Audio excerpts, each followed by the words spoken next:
Are you ready? Are you ready? It's time for Effingham Hearts football on your home for local sports, 97.9 XFM. Let's go to the sideline for the pregame show. Good afternoon, everybody, and welcome to first-round Class 4A high school football playoff action as the Effingham Hearts play host to the Breese Central Cougars. I'm Greg Sepp, Dustin White alongside C.J. Schmidt up top videotaping the game. Gail and Brian back at the studios. We think we have you covered. Glad to have you with us today at Klosterman Field. The Marching Hearts Red Regiment is out at center. I say center court at the 50-yard line. Let's hear our national anthem as we honor America.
Our national anthem presented by the Effingham Marching Hearts Red Regiment. And good afternoon again, and welcome to Klosterman Field on a windy but sunny Saturday afternoon. First round playoff action between Effingham and Breese Central. And Dustin White, I think we ought to give a shout out to the color guard. They were fighting it to hold the flags in place during the national anthem. Yeah, definitely a stiff breeze. So those flag bearers having to get their feet set, get a nice wide stance, and make sure they didn't get carried away. But they're on their way off the field. The band is playing the school song, and that means we're really close to some Week 10 football. You start off every year hoping that in Week 10 you're still going to be on the field getting ready for a game, and that's what Effingham has done. Hopefully this is the first of more than one playoff game for the Hearts. Without a doubt. Third season in a row the Hearts have made the playoffs.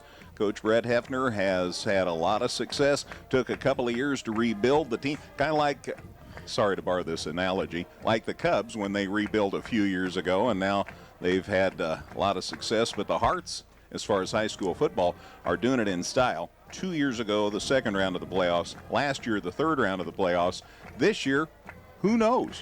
Yeah, I mean, if the Hearts can go on the run here, you're talking about a run of success, a 3-year period of success in the postseason that is very hard to go back in the record books and find another run like that. The Hearts have had a lot of good teams over the years, but anything can happen once you get in the playoffs. You run into some good opponents, and you may or may not get the victory. But to get into the second round again this year and maybe deeper, that would be quite a little stretch for Brett Hefner, something for all these kids to be proud of and something for the fans to really understand.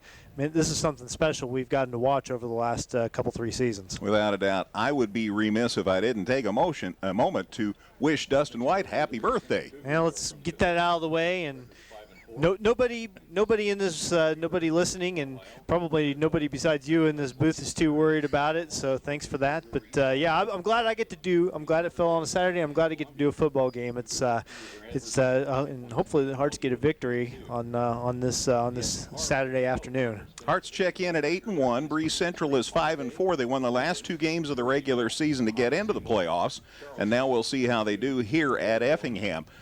The other game we're going to really we're going to watch a lot of games. and get scores from Gail and Brian on those. But the other game we intently are interested in is the Salem game, as they are playing Benton this afternoon, because the winner of that game will play the winner of this one next Saturday. Yeah, if Salem, the lower seed in that 6-11 matchup, gets the win, then that means that we would go to Salem next week if Effingham gets the win.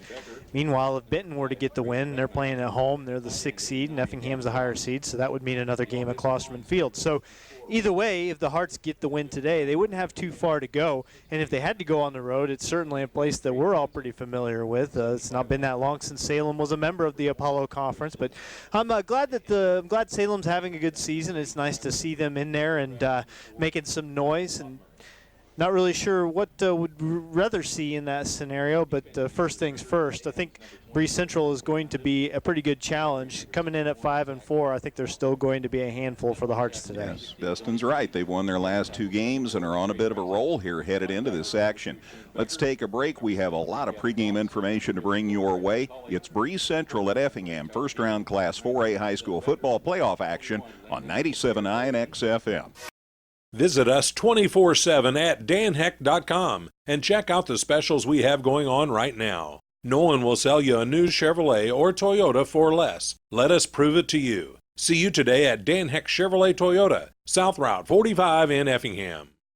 Effingham Express Care is there for all your urgent care needs. They're open 7 days a week and no appointment is needed for all injuries and illnesses. Plus, they have on-site x-ray. And they accept all major insurance and offer a self-pay discount. For more information, visit centralillinoisurgentcare.com. This is the Dan Heck Chevrolet Toyota pregame show. Dan Heck Chevrolet Toyota, your complete transportation headquarters since 1958. We know we pick up fans along the course of the season and headed into the postseason. And waving at family down there in front of me as they're getting ready for the action. The Hearts at 8-1 had a great start to the season, won their first 7 games. Then the loss at Mount Zion, but they bounced back big time with the win against Freeburg. Here are the numbers. Took 2 days to beat Breese Mater Dei. That happened to open the season. Remember how warm it was? 32-28 was the final score as Effingham got the win over the Knights. Also, after that, the Hearts opened conference play, won their home opener and conference opener over Lincoln 46-7. Then won a tough contest at Jerseyville, 34-28. We didn't quite know what to make of that one. That was quite a contest. Effingham then defeated Mahomet Seymour 49-7, and then won a tougher than expected game at Charleston, 35-14, before coming back here and blanking Mattoon 42-0. And then the signature game of the season, the great win at Taylorville, 48-6. That was just an outstanding performance by the Hearts.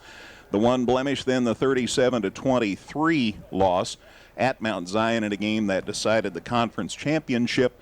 Mount Zion went to 5A, though, and is the top seed in the South bracket of that class. Meanwhile, the Hearts bounced back to close out the regular season with a 42-14 win over Freeburg. Breese Central went 5-4 in the regular season. They opened the season with 2 losses, and both of those were at home. 24-20 to Wood River East Alton and 27-6 to Salem, so you might want to file that away. Breese Central then won at Freeburg 14-11 and then blanked Carlisle 38-0. Breese Mater Dei won the bragging rights game. The two Breese schools play each other each year, and Mater Dei beat Breese Central 35-14. Central then eked out a 21-20 win over Redbud. Columbia, the number 2 seed in the South in 4A, just ahead of the Hearts, blasted Breese Central 56-18. But the Cougars closed out their regular season with consecutive wins, 43-6 at Trenton Westland and 25-21 over Heron to make the playoffs. So that's how these teams got here. And as I mentioned, Central needed to win their last 2 games of the regular season to get in. And they took care of business, and that's the mark of a good team. And, these Cougars, they've got a stud running back, and he's had some big games lately. He was injured, missed their first 2 games of the year, which they lost. And so you wonder, would this be a 5-4 team if they'd had all their horses all season long? Now, every football team deals with injuries, so that's a dangerous game to play. But by the same token, I think it's worth considering when you start thinking about how you think this game might go. I mean, Effingham at 8-1 has to be the favorite, but I think they're going to get a very good battle today from the Cougars, who have some really solid pieces. Brian Stout is the coach at Breese Central, and his team is quarterbacked by junior Kyle Athmer. He's thrown for 1,192 yards and 13 touchdowns with 0 interceptions this season. On the ground, senior Tyler Hegan's done most of the work. He's got 1,070 yards rushing on 179 carries and 14 touchdowns. Through the air, junior Shane Becker's got 32 passes for 594 yards and 5 touchdowns. Junior Braden Beckman has 12 catches for 313 yards and 3 touchdowns. And senior Christian Tahandran has 18 catches for 113 yards. Now, the Hearts have some pretty gaudy numbers of their own. Brett Hefner's squad's led by Nathan Shackelford, who's thrown for 1,890 yards this season and 24 touchdowns. On the ground, Logan Brown did the bulk of the ball carrying till being injured early in the season. That's when Chase Woomer took over, and he's remained the lead back while Brown has been able to return and focus on some top-notch defensive work. Woomer's rushed for 712 yards and 10 touchdowns. Through the air, Tristan Duncan has led the way and established single-season receiving yardage and career reception records. While still a junior, he has 53 catches for 1,094 yards this season. Effingham's numbers could have been greater, but Dustin and I talked before the broadcast. Several wins this year were accompanied by a continuous clock for all or parts of the second half, so who's to say how gaudy these numbers could be? Yeah, there's definitely been a handful of games this year where the Hearts have been able to pull their starters out and keep them healthy. I mean, make the right decision. Obviously, you get into a season to succeed now in Week 10, not to set records. The records are nice, but that's not the goal number one. But, yeah, I mean, there's certainly an argument to be made that guys like Nate Shackelford would have already eclipsed the season record for touchdown passes and passing yards if he'd been able to play all 4 quarters of all 9 games this year, but he hasn't had to. Just for the record, since I know you have it handy, I do. Tell me who the record holders are. Well, Landon Wolf holds the current season touchdown passes record with 26 and the season record for passing yards, 2,172. And those are very new records. He set them last year. Now, he did that in 12 games because, remember, Effingham played in the third round of the playoffs last year. Right now, Nate is sitting at 1,921 passing yards, so he's about 250 shy of the number. So if he gets to play a couple more games, he ought to be somewhere in the neighborhood, and he is sitting at 24 passing touchdowns this year, so he's 2 shy of that record. So that's certainly within Nathan's grasp, and that would certainly be a feather in the cap of a great senior season that he's had stepping in. It's never easy. You just never know what to expect from a quarterback coming in and starting for the first time. And Nate Shackelford has passed the test with flying colors. He has been a great leader for this Effingham offense. Leader, that's a good word to describe Shack. Absolutely. He stays cool under pressure. He's a great scrambler, has a great arm, can certainly run for plenty of yardage if he needs to. And he's just been a stellar performer. He could run more than they really didn't call his number too much early in the season, but they've done it a little bit more lately, and I wouldn't be surprised to see a few design runs for him today. We are ready. You're listening to Hearts Football on 97.9 XFM, WXEF in Effingham, and Ivan Angel is ready to give it a boot, and we are ready for the first round of the Class 4A football playoffs, and good to have you with us here at Klosterman Field. Winds blowing pretty much from the northwest. It might help. Here's the kick, end over end, not too deep, taken at about the 13-yard line, and coming to the middle of the field and then slipping and falling down is the return man for them, and that's Tyler Hegan, who we'll be talking about a lot today. And he bottoms out right on the 25-yard line. So that's where we'll set up shop to start this game. Yeah, he's about a step shy of the 15-yard line when he took that one. Kind of a short kick from Angel, especially with the wind at his back, but not a huge return. And Hegan is a guy, you're going to hear his name a lot during this broadcast. He is their lead back and in the backfield to start off this offensive possession. We're ready from the shotgun. Here's the pitch. Hegan fakes a lateral, and then down he goes for a loss. Well, the Hearts sniffed that one out. That took too long to develop to me, Dustin. And Mason Hasty and Bachman's in there. and also Stoneburner. So they set him down for a 2-yard loss to the 23, and it's 2nd and 12. Yeah, that's the way to get things started for this Effingham defense. The Hearts are a good defense. You know, we talk a lot about their offensive numbers, but I think it all starts with what their D has been able to do. So setting the tone here in this opening possession would be big. Athmer looking to throw this time, going to the far side. The pass is there, and it's caught out about the 40, and he's got a nice run after the catch. And somebody better tackle him in a hurry. And finally, he goes down about the 10-yard line. Thankfully, he was able to be run down by Mason Hasty, or it was going to be a touchdown for the Cougars. Well, Shane Becker caught that pass, and part of the problem for Effingham was that Jacob Logan in coverage lost his footing. And boy, if you're in one-on-one coverage and you fall down, then you're in trouble. 27 and 38 is 65 yards. So that's quite a completion to the Effingham 12. And a new set of downs here for Breese Central, and they're doing just what the team on the road wants to do. Have a successful first drive, and Hegan kind of dives toward the 10, and then the Hearts driving back. Finally, there's a whistle. And we didn't know about footing because we got a lot of rain, obviously, in the middle of the week. We've been blessed to have a dry day here and a half since then. And footing looks a little dicey at places. 2-yard gain, Dustin, to the 10, so it's 2nd and 8. And a host of tacklers.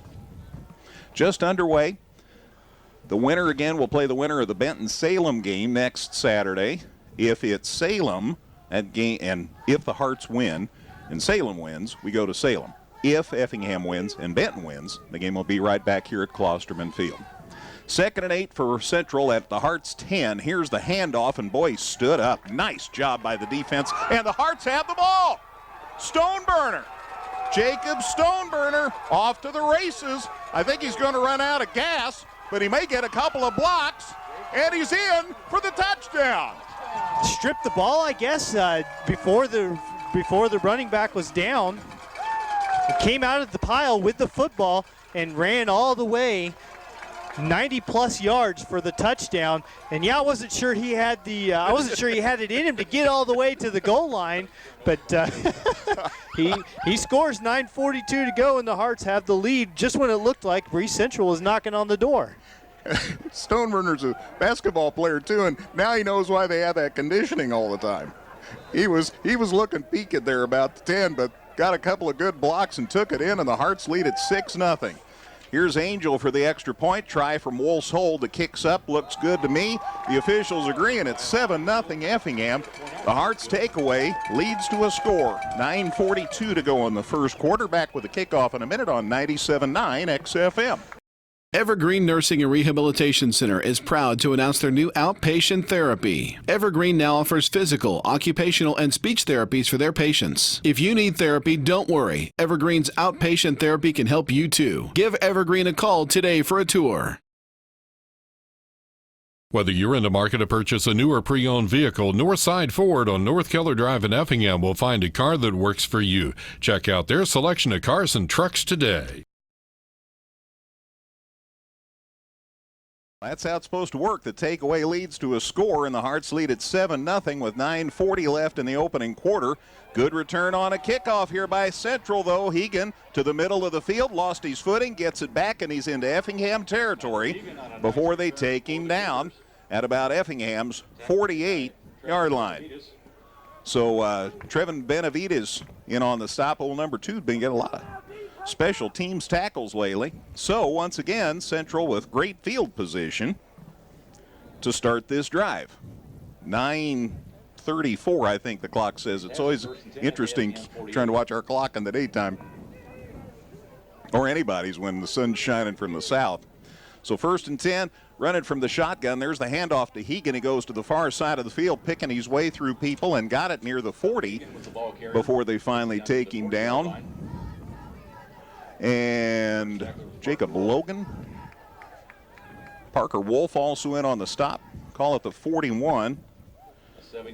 So a gain of 7 from the 48 to the 41, and it's 2nd and 3. First substantial gain that Hegan's been able to get on the ground, as Effingham has mostly bottled him up. But that time he gets him in a 2nd and short. Again from the shotgun, there's the handoff. He's coming to the near side. Boy, the Hearts have him, but the ball's loose again. Central falls on it. Their quarterback was able to cover it up at the 45, so it's a loss of 4.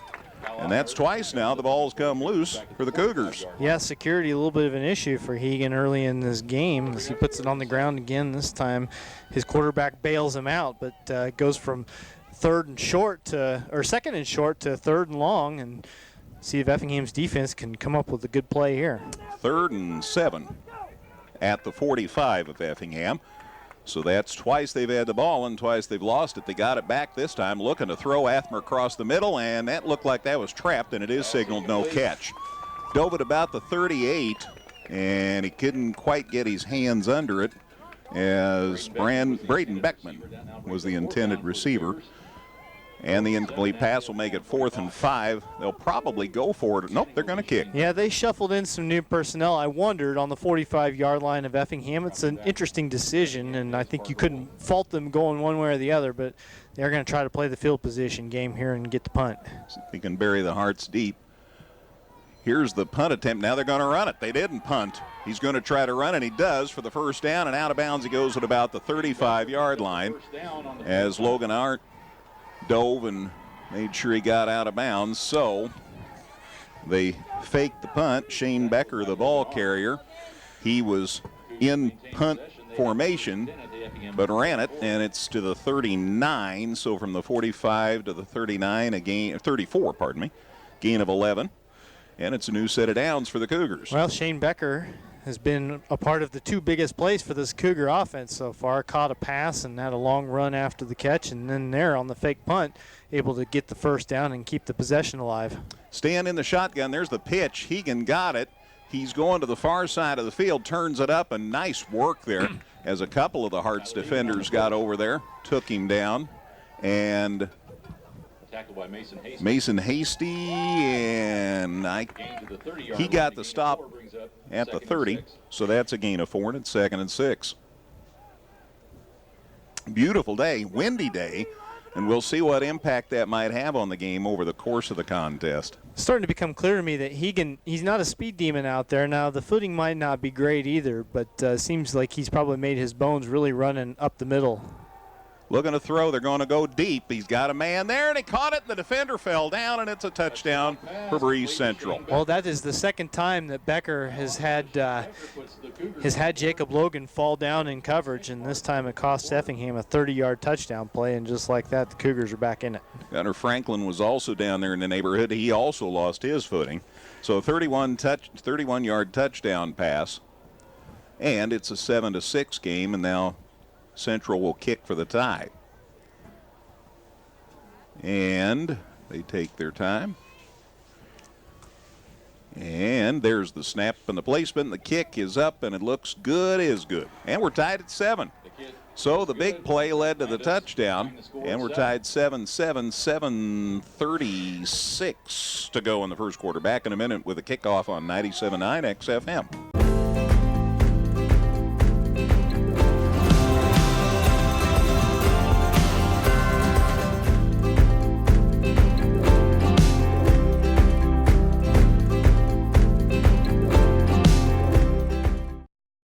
Local, secure, enduring, and more convenient than ever. Washington Savings Bank is located in Effingham, Mattoon, and anywhere you are with their 24/7 virtual branch. Enjoy the conveniences of banking with all the services offered at Washington Savings Bank. Member FDIC. Well, just like that, Central's back in the game. They score on a 5-play, 48-yard drive. Took 2:16, highlighted by the 30-yard pass play for the touchdown. The extra point's good, and it's 7-7. So 7:26 left in the first quarter, and we've already had plenty of action. Central with the kickoff now. Got a good foot into it. That's Zach Landis, their kicker. And they're coming to the near side. The Hearts are on the return, and they've got a pretty good return out across the 30 to the 34-yard line. Bryce Eichmeyer in there on the ball game. Saw his mom yesterday. Knew she'd be all pumped about the game. It is to the 34. That's where the Hearts will set up shop on this one. 7:21. A cloud got in front of the sun, and now I can clearly read that the scoreboard says 7:21 to go in the first quarter. So a new set of downs for the Hearts, and obviously they're wanting to come right back and do something special. Jet Gillum and also Chase Woomer lined up behind Nate Shackelford. Looking to throw out here in the flats, caught by Tristan Duncan, and a short gain. Catch is good to the 40, so a gain of 6. And Marcus Price up on the stop for Central. And that'll make it 2nd and 4. Hearts with the ball at their own 40-yard line. Hearts scored on a takeaway. There was a fumble at the 10, and the Hearts ran it back 90 yards for a touchdown. Central marched down the field and scored, and we're tied at 7. Shack handoff, Woomer, good job. He gets out near midfield. Hearts have a first down. So Chase Woomer on the run. Johnny Keith came up, made the stop for the Cougars. And it's a Hearts first down, good to the 47, so a gain of 7 on the play. And the new set of downs here for Effingham. A little weird to have this much scoring and have Effingham just now finally running some offensive possessions. It seems like this game's been going on for a while, but they're finally just getting the ball in hand. Yeah, officially this is their first possession. So first down at the Hearts 47. Shack up under center, looking to hand off. Woomer the deep back. Good. Oh, my goodness, another first down. He got near the Breese Central 42-yard line. Let's see what they set it down on the 43, Dustin. So from the 47 to the 43, that's 10 yards. That's enough for a first down. Landon Garagosian in on the stop for the Cougars. So the Hearts have it 1st and 10 at Central's 43-yard line. 5.5 to go in the opening quarter. We're tied 7-7. Shackelford up under center. Handoff again to Woomer. This time the treading is not quite so friendly. He got a couple of yards before they drive him back, as Central did a better job of reacting there. Riley McCauley among the people in there on the stop for Central. Gain to the 42, Dustin. Gain of 5, and it'll be 2nd and 5. I'm sorry, 43 was the line of scrimmage. Right. Gain of 1, so it's 2nd and 9. Wind's blowing, I don't know, almost west to east now. Has shifted a little bit. So let's see what happens here on 2nd and 9. Shack gonna throw. Look. There's the pass. It's caught out here in the flats. Oh, and Cam Calver caught it and then fell down. Boy, the footing is not good, folks. Of course, we got a whole lot of rain this week. The catch, though, by Cam is good to the 32-yard line. That's a gain of 10, and that should be enough, and is for a first down for Effingham. The only person who doesn't seem to be bothered by the footing so far is Shane Becker for Breese Central, but everybody else is taking quite a few spills trying to make their cuts. So 1st and 10 for Effingham at Central's 32-yard line. There's the snap again, Woomer, and now he cuts it back up the middle. He was going to go, and the ball's loose. And the Hearts, I think, have it back. They say the ball was down and it was called dead, so the ball will remain with Effingham. Pretty emphatically called by this officiating crew. The most of the kids in the white and purple uniforms didn't agree with that at all, but luckily they don't get to make those decisions. Woomer down after a couple-yard gain, and the Hearts, most importantly, keeping the football. Exactly a couple yards. Gain of 2 to the 30.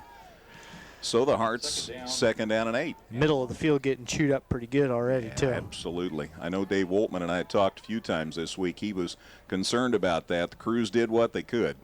There's the snap. Fake on the handoff. Pass, caught, and dropped. Oh, man. I thought he had it, but Jacob Briggerman not quite able to capture that one. It was a good throw. Got him in the hands. Briggerman just couldn't quite look it in, couldn't quite secure it after it got him in the hands as he was trying to turn up field. And that's too bad, because it would have been a first down and a nice little gain for the Hearts. Instead, now you're looking at a 3rd down situation. 3rd and 8. Hearts run Holden Lewis in with the play, so he'll be out here wide to the near side with Tristan Duncan, and then you've got Cam Calber wide to the far side, so 3 receivers out. And you've got Woomer lined up beside Shaq, and Shaq keeps, and he's got a big hole, and he's to the 20, to the 15, to the 10, turn it up, he dives in, and there's the touchdown signal, touchdown Effingham. Yeah, it dove across the goal line. The only question was whether he stepped on the sideline or not. About 5 yards shy of the goal line. I thought maybe there was a chance, but the side judge didn't call it. He stretches out to get across the goal line. That's a 30-yard touchdown run for Nate Shackelford. You don't have to worry about sending it to New York. So touchdown Effingham, and Effingham back on top 13-7. The score comes with 4:17 to go in the first quarter. And Bo Hefner in for the try on the extra point from Parker Wolfsholt. Kicks up, looks good to me. Officials agree, and it's 14-7 Effingham with 4:17 to go in the opening quarter in this 4A football playoff game on 97.9 XFM. Visit us 24/7 at danheck.com and check out the specials we have going on right now. No one will sell you a new Chevrolet or Toyota for less. Let us prove it to you. See you today at Dan Heck Chevrolet Toyota, South Route 45 in Effingham. Effingham Express Care is there for all your urgent care needs. They're open 7 days a week and no appointment is needed for all injuries and illnesses. Plus, they have on-site x-ray. And they accept all major insurance and offer a self-pay discount. For more information, visit centralillinoisurgentcare.com. Central faked a handoff on the crossing backs, but they kept going with the original man, and he got it out near the 35-yard line. That's Marcus Price on the return. And the ball will be set down at the 33-yard line. So it'll be 1st and 10 for the Cougars at their 33. That drive for the Hearts, 8 plays, 66 yards, took 3:09, highlighted by Nathan Shackelford's 30-yard touchdown run. The kick was good, and the Hearts lead at 14-7 here with 4:10 left in the first quarter. First down, there's the snap. Handoff to Hegan again, and this time the Hearts knocked it loose. Who's got it? Nobody yet. Effingham's Hearts got it. Football. Hearts football at the 37-yard line of Central. Austin Herbeth, old number 89, gets out of the bottom of the pile. He's a happy man, and so am I. Boy, that's the second time that they've gotten the ball loose from Hegan. He just left it outside of his body a little bit. Somebody knocked it away. Effingham's second takeaway of the game, and it's going to give them excellent field position. So for the historians, there was a gain of 4 on the play by Hegan to the 37, and that's when the fumble occurred, and the Hearts have recovered. And so the third fumble for Central, and the Hearts have recovered 2 of them in great field position to start this drive at the Cougar 37. Shaq, who just scored a touchdown a moment ago, hands off to Woomer, and Chase dove forward, might have got a yard. Austin Wesselman, who sounds like he could be from Effingham, in on that stop. No gain, still at the 37-yard line. Be 2nd and 10. 14-7 Effingham. Awful lot of action in this first quarter, and Dustin, a lot of it governed by takeaways. Yeah, I mean, obviously the big play of the game came on a fumble recovery and a long return for Stoneburner, but yeah, the ball's been on the ground quite a bit so far. Shaq fakes the handoff, wants to go deep. There's Duncan. Got it. Touchdown Effingham. Wow. That's as pretty as you can please. Yeah, Duncan splits up the middle, just goes between 2 defenders, outruns both of them to the end zone, catches that one in stride over his shoulder. Nate put it exactly where he needed to. That was beautiful, and the Hearts, when they have the ball on offense, have looked really good and go ahead by 2 scores now. Beautiful pass, 37 yards. Nathan Shackelford to Tristan Duncan, and the Hearts take a 20-7 lead. Ivan Angel on the try this time. The kick is blocked, and so the score is 20-7. 3:34 to go, I think, in the first quarter. We'll double check when the cloud comes by. Kickoff on the way in a moment on 97.9 XFM. Evergreen Nursing and Rehabilitation Center is proud to announce their new outpatient therapy. Evergreen now offers physical, occupational, and speech therapies for their patients. If you need therapy, don't worry. Evergreen's outpatient therapy can help you too. Give Evergreen a call today for a tour. Whether you're in the market to purchase a new or pre-owned vehicle, Northside Ford on North Keller Drive in Effingham will find a car that works for you. Check out their selection of cars and trucks today. Boy, the Hearts thought they had the return man down for a long way to go. He got away, and he gets out near the 25-yard line before they take him down. Marcus Price again. He and Hegan are switching off back there. And Price returned at that time, and he got away from one defender, but then the Hearts took him down at the 23-yard line. Yeah, Hegan actually caught that one, and they did make the exchange. And Effingham's kick return coverage almost brought that one, kept that one well deep in their territory, but he was able to shake a few guys loose and get a little bit of a return out of the deal. The drive, 2 plays, 37 yards, took 37 seconds. Pass from Shack to Duncan for the score. Here's one down deep, and the Hearts may pick it. They do. Parker Wolf with the takeaway. An old cornerback coming to the near side, to the 40, to the 30, to the 25, and then he got knocked out of bounds way after he got knocked down, way after he was out of bounds. I don't see a flag. There are plenty of Effingham people on the sidelines think that knockdown came way too late, but no flag, so the Hearts will have to be content with a takeaway.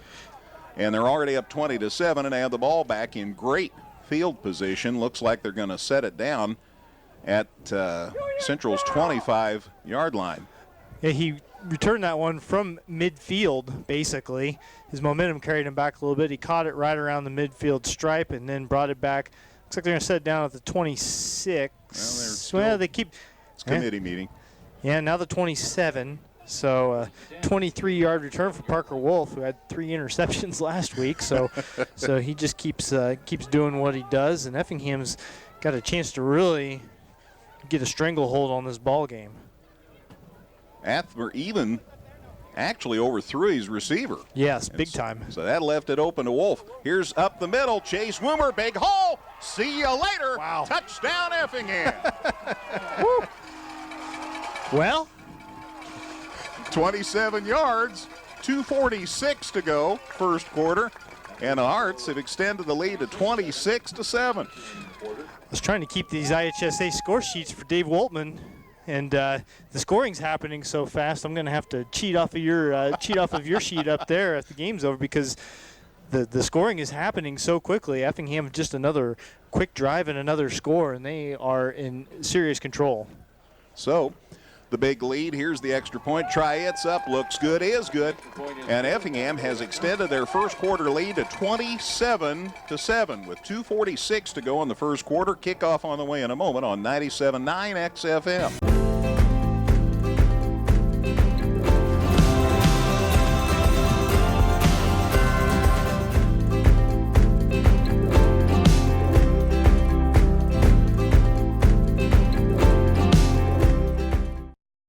Local, secure, enduring, and more convenient than ever. Washington Savings Bank is located in Effingham, Mattoon, and anywhere you are with their 24/7 virtual branch. Enjoy the conveniences of banking with all the services offered at Washington Savings Bank. Member FDIC. All right, one play, 27 yards, an 8-second drive, and the Hearts now lead at 27-7. They fake the handoff, and the switch. Hegan still on his feet. Out across the 30, dives near the 35-yard line. That's where the Cougars are going to start this drive. Call it the 34, Dustin. That's the 5th time that Angel has kicked already in this game, and still got a couple of minutes left in the first quarter. Well, let's see about the placement. Yeah, 34.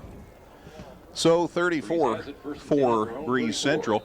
Hearts already lead at 27-7. I wondered about the first couple of possessions because Central moved the ball so well, but they've been their own worst enemy. Yeah, they've turned it over 3 times already, an interception, a couple of lost fumbles. Effingham's defense has been able to take advantage. There's the snap to Athmer, the handoff to Hegan, and he gets to about the 39. And there's a late flag. Yeah. Let's see what that's about. We're probably not going to like it. Usually not. Not usually when it comes in at that time. So from the 34, the gain was to the 38, and then we'll say, oh no. Face mask. Face mask. Yeah, it is on Effingham. That's a big one, too. So it was a grab, not just an intermittent or inadvertent face mask. So that'll get it across midfield into Effingham territory at the 47-yard line. He takes it down to the Effingham 47. The Cougars so, first and 10. New set of downs, obviously, for the Cougars. The short gain and then the 15-yard walk-off for the face mask. Shotgun again. Hegan again. Hegan goes down shy of the 45-yard line. And the ball carrier. a couple of heroes in there for Effingham. See Haven Prather out there in the middle of things. Tackle made by Austin Herbeth. And Austin Herbeth came up to help. A gain of a yard makes it 2nd and 9. Got one to the 46. The line to 2nd gain and 9. is 37. Hegan just 16 yards on 9 carries, and they've been able to shake the ball loose from him a couple of times as well. So Effingham's defense has done a good job of containing one of the weapons that we knew they'd have to keep a close eye on today. Hearts lead at 27-7. We're still in the first quarter. They fake the handoff, looking to throw, and it is incomplete. Good defense by Gunnar Franklin. Got there exactly at the same time as the ball. Nice defense. Yeah, I thought Franklin might be able to sneak in there and even get a hand on that ball, but the timing of the hit good enough to break up the play if nothing else, and sets up a 3rd down situation for this modern-day defense. So far, when they've had to put the ball in the air, it's either been a defender falls down and they get a big gain out of it, or Effingham has been able to do a pretty good job otherwise. So 3rd and 9. Central with the ball at Effingham's 46-yard line. Hearts in front, 27-7. About a minute 44 left in the first quarter. The incompletion stops clock. Looking to throw again. He puts it up for grabs, and the Hearts pick it again. That is Parker Wolf strikes again. 5 interceptions in his last 5 quarters of football, and he probably didn't even, how much did he even play in the second half last week? You know what I'm saying? He is just in another world right now. Great timing. He went up at just the right time to make that interception. So the Hearts get the ball back again, and again, as I've said a couple of times, Breese Central their own worst enemy here this afternoon, as they keep putting the Hearts in position to do great things with football. If Effingham wins, if Benton wins, the game's here next week. If Effingham wins, if Salem wins, we go to Salem. That's the setup on that one. They're about an hour ahead of us, so we'll get some scores for you here in a minute. Big hole up the middle for Chase Woomer out across the 30. Brought down by 84, Austin Wesselman strikes again on the stop for the Cougars. The gain is to the 32, we'll say. The play to the 32-yard line brings up 2nd and 1. So it's 2nd and 1. Nice gain on 1st down. Yeah, you take that. Really opens up the playbook a little bit for the Hearts as far as what they could do. Wouldn't be surprised if they put the ball in the air here, but they could also run it and get those chains moving pretty easily. Shack up under center, looking to throw, coming to the near side, caught out in the flats. Good catch by Jet Gillum. Nice gain out across the 45 before he goes down. Well, and that's a little play we talked about before the game today, that it's there pretty much anytime they want it. That little dump off to Jet Gillum right there, it has worked to perfection all season long, and they pull it out of the bag there and get a nice gain and a 1st down out of it. From the 31 to the 47, a gain of 16 yards on that pass play to Jet Gillum. He's the fullback for the Hearts, doesn't hardly ever rush the football, but boy, he's a heck of a pass catcher and blocks well for Woomer. He's very valuable at that fullback spot. So the new set of downs, here's the handoff to Woomer, and there's a late flag. The ball run by Woomer into Central territory. Now let's see what the flag's about. It was in the Hearts backfield. That's usually not good news. Most likely a hold, but we'll wait and see. Holding, number 88 on the offense. 2-yard penalty for the flag throw. 50%. All right, so the hold. The flag's thrown at Effingham's 48. So the walk-off to the Hearts 38. So the play was good to the 48, Dustin, so a gain of 1. And then the 10-yard walk-off for the hold. Chase was 57 yards on 8 carries so far. And then Shackelford, the 1 run for 30 yards. Effingham has been able to move the ball on the ground pretty well, approaching 100 rushing yards on just 9 plays. Heaven knows I can always use more help. Glad to have Joe Garland up here as our spotter this afternoon.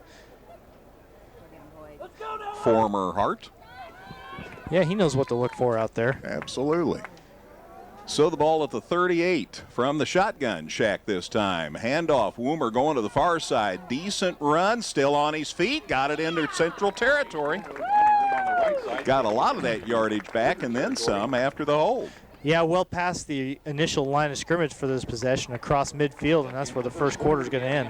I hear that siren. 1 quarter in the books. Class 4A football playoff action at Klosterman Field. After one, it's Effingham 27, Breese Central 7 on 97.9 XFM. Visit us 24/7 at danheck.com and check out the specials we have going on right now. No one will sell you a new Chevrolet or Toyota for less. Let us prove it to you. See you today at Dan Heck Chevrolet Toyota, South Route 45 in Effingham. Effingham Express Care is there for all your urgent care needs. They're open 7 days a week and no appointment is needed for all injuries and illnesses. Plus, they have on-site x-ray. And they accept all major insurance and offer a self-pay discount. For more information, visit centralillinoisurgentcare.com. All right, so the Hearts begin the second quarter with the ball at Breese Central's 49. Shack wants to throw, going deep, got his man, that's Calber, and it got knocked away incomplete.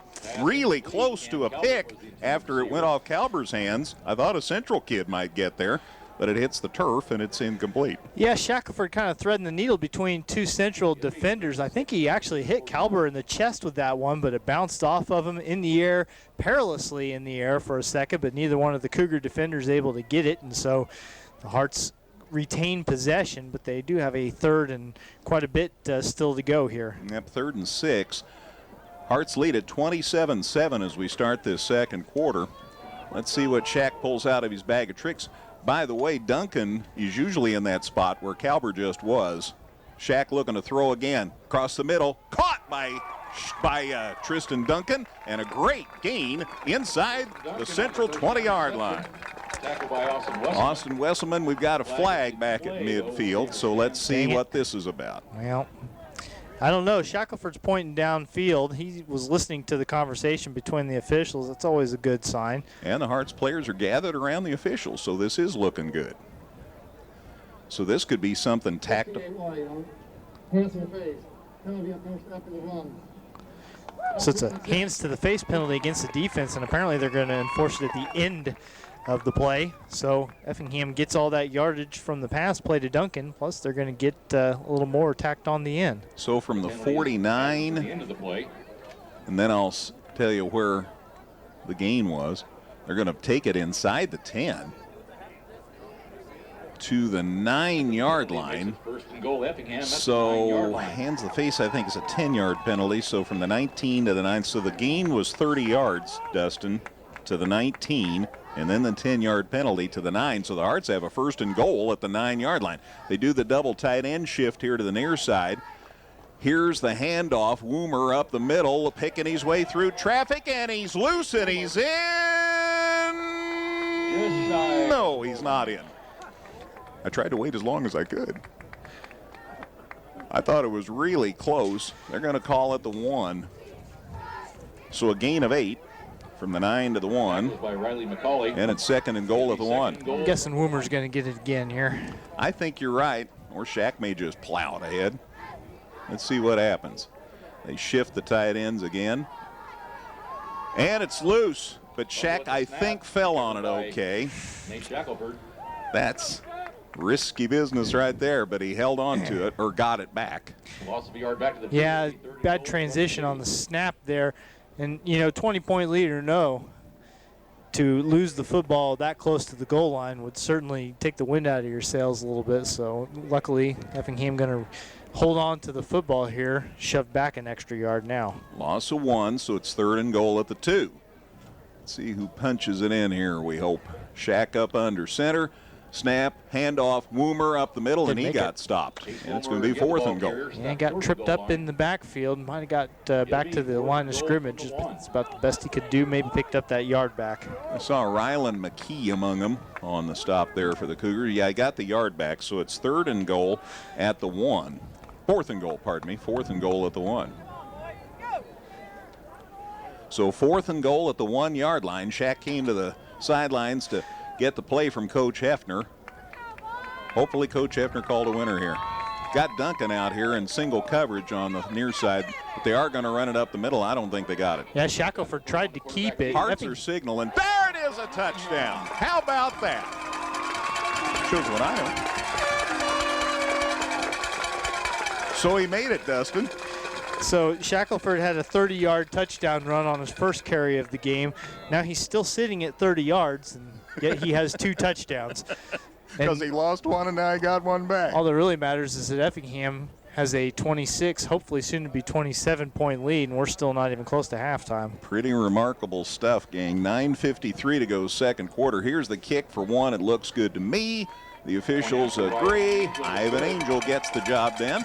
Hearts extend their lead to 34-7. Kickoff on the way in just a minute here on 97.9 XFM. Evergreen Nursing and Rehabilitation Center is proud to announce their new outpatient therapy. Evergreen now offers physical, occupational, and speech therapies for their patients. If you need therapy, don't worry. Evergreen's outpatient therapy can help you too. Give Evergreen a call today for a tour. Whether you're in the market to purchase a new or pre-owned vehicle, Northside Ford on North Keller Drive in Effingham will find a car that works for you. Check out their selection of cars and trucks today. Yet another kickoff, and they fake the handoff. He can go onto the far side of the field, and the Hearts are after him, and hang on and don't let go. Parker Wolf got a piece of him and yanked him down. Oh, and a late flag. I don't know if somebody came in to help on the tackle too late or what this is about. But Parker Wolf has lots of brothers, and so he knows how to go after lunch, and he kind of went after the return man just like that. Yeah, they say Austin Herbeth got in there a little late to the party. So there's the flag. It's thrown at about the 27-yard line. So that's a 15-yarder. So Central's going to have great field position to start this drive. They'll set it right down on the 40-yard line. So the penalty at the 25, so the return to the 25, and then 15 yards to the 40. Hearts lead at 34-7. 10-play, 77-yard drive. Took 3:45 that last series, highlighted by Shaq's 1-yard touchdown run. Angels' kick was good. 34-7 Effingham early in the second quarter. They're looking to throw, and down it goes. There, as Austin Herbeth, after the penalty, says, well, let me see if I can make amends here. Nice sack. First time they've gotten Athmer like that today. Back to the 31. 9-yard loss. So a 9-yard loss on the sack. That'll work. Yeah. I like a second and 19 when my team doesn't have it. About 9 minutes left in the second quarter. Hearts already in front 34-7 here against Breese Central. Again, this is Central, the public school in Breese, not our old friends Mater Dei. Athmer throws, it's caught, and then the receiver's probably sorry that it did get caught, because down he goes at the 31. I think that's no gain. A completed pass for no gain, still at the 31. I think Herbeth got in there. Price, the receiver, and the catch, the tackle, pardon me, by Austin Herbeth. So he has been reinvigorated and made a couple of nice stops. So ball down at the 31. Hearts in front 34-7. And we're taking a little bit of time with Austin, aren't we? Yeah, Effingham training staff coming out to talk to him. He's on his feet. He's walking, got his hands on his hips. Maybe got the wind knocked out of him, having a little trouble catching his breath, but he's making his way to the sideline. So at least for one play or for a little while, he's going to be out of the game as Tristan Elkin, number 45, gets out there on the field. Tristan's been playing more and more. Glad to see he's walking off under his own power, but because of the stoppage of play to check on his condition, he has to come out. So hopefully we'll see Austin back out there quickly. He was playing like a house fire. Well, with a 4-touchdown lead, you can afford to be cautious with this too and make sure you know exactly what's going on there. Third down for the Cougars. The Hearts blitz. He gets the pass away, and it's incomplete. He was throwing somewhere near Shane Becker. And the pass was way off the mark, stops the clock, and that'll bring up fourth down. Yeah, he wanted Becker, but had to get rid of the ball a little quicker than he would have liked, and so wasn't able to get it to the spot that I think Becker was running to. So that's going to bring, ostensibly, the punt team out there for Breese Central. Of course, the one time that they have run this personnel out there, they went ahead and went for it and made it, but this situation's a little different as they have 19 yards to go. Pretty deep. So let's see what happens. Hearts could end up with really nice field position. Good snap. There's the punt. It's a good one. And Parker Wolf lets it hit just about the 30, and then a nice roll for Central down to the 20-yard line to the 19-yard line. Holy cow. Yeah, that was a really good one for Shane Becker there. He didn't run with it this time, but he got it out, and it had a good roll to it, and Effingham's going to have quite a ways to go. That's 50 yards, friends, from Central's 31 to Effingham's 19-yard line. So say 6:12 to go, Greg? I think that's my best interpretation. Younger eyes tell me, yeah, that's 6:12. All right. 6:12 to go, second quarter. 34-7 Hearts. They have done well. Let's see what happens here on offense. From the 19, Shack, the snap, gonna run. Get him a block. He's got a big gain going. He's got a first down. He's coming back to the near side of the field. He's into Central territory. Look at him go to the 20. Turn it up. Can he stay in bounds? No. But not quite. It's a return. A great run. Wesselman, who's been talked about a lot, ran him out of bounds. But what a run by Shack. Nice blocking up the middle to let him get to the sideline. And he returns it to Central's 15-yard line. So from Effingham's 19 to Central's 15, that's 31 and 35. How about a 66-yard run? First timeout and a half. Central going to get a timeout probably so that they can catch their breath. Can't say to blame them. Let's take a quick timeout. Hearts lead at 34-7 in the second quarter here at Effingham on 97.9 XFM.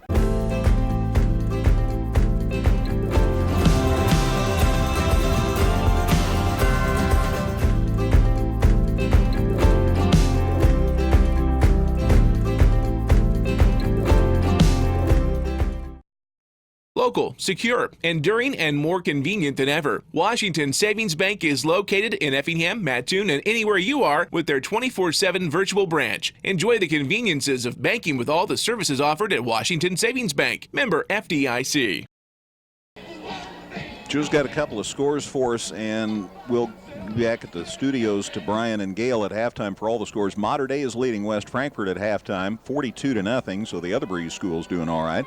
And Beardstown leads Newton 24-0. Tough day for Newton. They're the 16 seed going at the number 1. So hopefully Jason Fulton's crew can get something happening in the second half. Meanwhile, handoff here to Chase Woomer, and he gets a yard to the 14.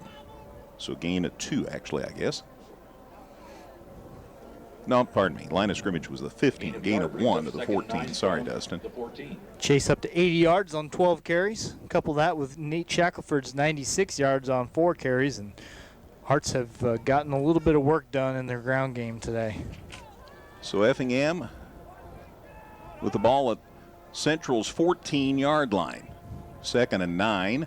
Shack looking to throw. Got time. There's the pass, and it's picked. Picked, interception by Central, and he's gone. Unless somebody can get an angle on him. And they might.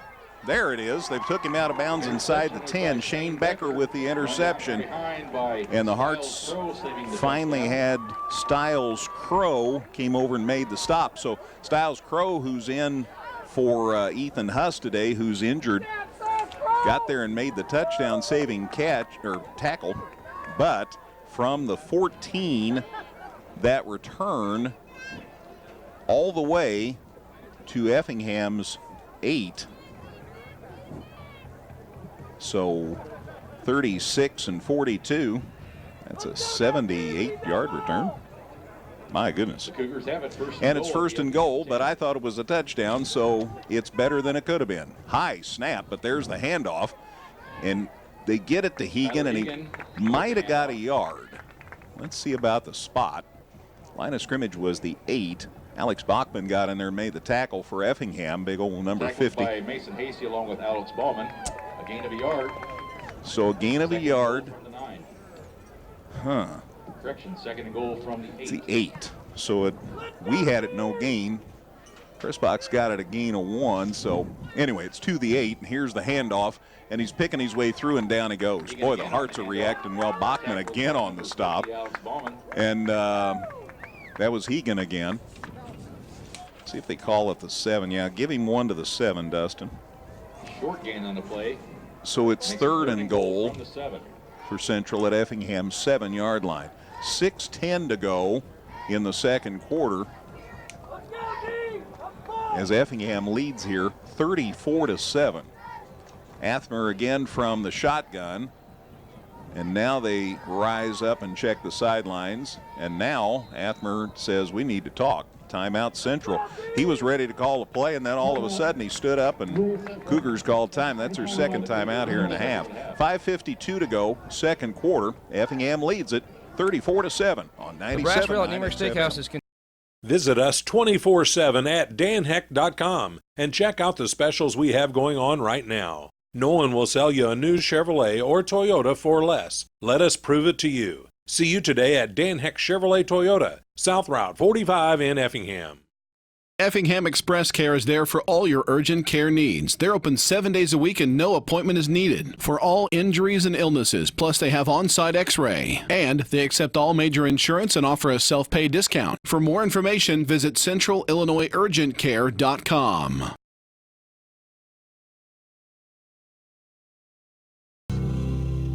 Pass to the back of the end zone, caught. Touchdown, Breese Central. Athmer dropped back, and a catch right at the back of the end zone, and the grab, I'm pretty sure, by their 89, Gavin Watts. He's wearing two different numbers. He wears 89 on offense. He's 23 on defense. So Gavin Watts, the catch for the score. That makes it 34-13. The score comes with 5:47 to go in the second quarter. They'll kick for one, and their kicker is Zach Landis. Kicks up, looks good. Hit the left upright though, and bounced back, so it's no good. Hooked it a little too much. It hit the upright and came back, so the conversion is unsuccessful. That makes it Effingham 34, Breese Central 13. 5:47 to go in the second quarter. Back in 30 on 97.9 XFM. Evergreen Nursing and Rehabilitation Center is proud to announce their new outpatient therapy. Evergreen now offers physical, occupational, and speech therapies for their patients. If you need therapy, don't worry. Evergreen's outpatient therapy can help you too. Give Evergreen a call today for a tour. Whether you're in the market to purchase a new or pre-owned vehicle, Northside Ford on North Keller Drive in Effingham will find a car that works for you. Check out their selection of cars and trucks today. That was a short drive distance-wise, but Central able to capitalize on the nice return there on the interception. 3 plays, 9 yards. Pass to the back of the end zone caught by Watts. The kick was no good, but that gets Central back within 34-13 with 5:47 to go here in the second quarter. And they're going to try an onside kick. And the Hearts fall on it wisely. Trevin Benavides says, that's my ball. Hearts are going to have great field position, but Central looked at the scoreboard. They thought, hey, we have some momentum, finally. And so they tried the onside kick. It was unsuccessful. Good job by Benavides. He just fell on the football, Dustin. Yeah, that's what you're supposed to do, right? Just have good hands, make sure you secure possession. You don't need a return at this point because the onside kick was so short, and Effingham is going to have just more than 50 yards as they start on their own 49-yard line. 34-13 after Central scores on that pass play. So Effingham with the ball back at their own 49. Looking to throw out in the flats, caught by Tristan Duncan, and a good run after the catch, and he might have a first down. It's close. Marcus Price strikes again. Thank you. He ends up getting very close to the sticks. Well, they're going to mark at the 42, so not quite there. 9-yard gain. And it's 2nd and 1 at the Central 42-yard line. Band will perform. By the way, shout out to the band. They volunteered to be here today, so thanks to the Red Regiment for being good supporters. Here's the handoff. Boy, that took a long time to develop, but look at Woomer go. He's jumped over one defender going to the far sideline. He's out of bounds at about the 15-yard line. Nice run. Landon Garagosian made the stop. And from the 42, Gain to the 15. So that's 27 yards. At the Cougar 15. And Chase has been off to the races some here today, Dustin. Yeah, 107 yards on 13 carries. He's gotten into the end zone for a 27-yard touchdown. And so he continues to have some success there. Just a little change of directions once he got into the Breese Central secondary and was able to get a lot of space to run after that. So 1st and 10 at the 15. They bring Cam Calber near. Now they hand it off to Woomer up the middle. That helped cause that way Calber could block, and he gets to the 10, and now a flag at the end of the play. So that's probably good news for Effingham. Let's see. I try to be optimistic. It's hold on the Hearts. Optimism didn't pay off that time. Effingham's third penalty. So that's going to come back a little ways. Flag was thrown at the 12, so that should put it at the 22. Notice those math skills. It's very, very impressive. 12 and 10, you know, I can do that. So it's at the 22. Ball was at the 14. So he gained three, and then the 10-yard walk-off. So, 2nd down and 13, 15, something like that. So the Hearts with the ball at the Central 22 now. 2nd down. They fake the handoff. Shack's going to run. Get him a block. Oh, he got creamed. Go forward inside the 20, maybe to the 17. Gavin Watts came up and helped. Kid who just got the touchdown. Now he's got his defensive jersey on. Makes the stop. Gain to the 18. So from the 22 to the 18, that'll get 4 back, and it's 2nd and 13. That's been a thing that Effingham does occasionally, is put it in Shackelford's hands after they get shoved back by a penalty, and it generally works for pretty good yardage. That time Central sniffed it out, held them down to a limited gain. Shack looking to throw. Checks off one man. There's the pass. It's caught out here by Gillum. Nice grab. Touchdown, Effingham. Good job by Duncan, who was a receiver, but curled back up and helped with a block that helped get Gillum open to get to the end zone for the score. Yeah, I mean, Central brought some pressure. They had 3 or 4 pass rushers in the backfield. That means that there's some advantages to be had downfield. A little pass to Gillum. He had running room in front of him, so a couple of good blocks from his other receivers, and the Hearts go get another touchdown on the board. 18-yard pass completion. The Hearts lead it 40-13. Here's the extra point. Hefner puts it up and got it. 41-13 Effingham with 4:30 to go in the second quarter. Kickoff in a moment on 97.9 XFM.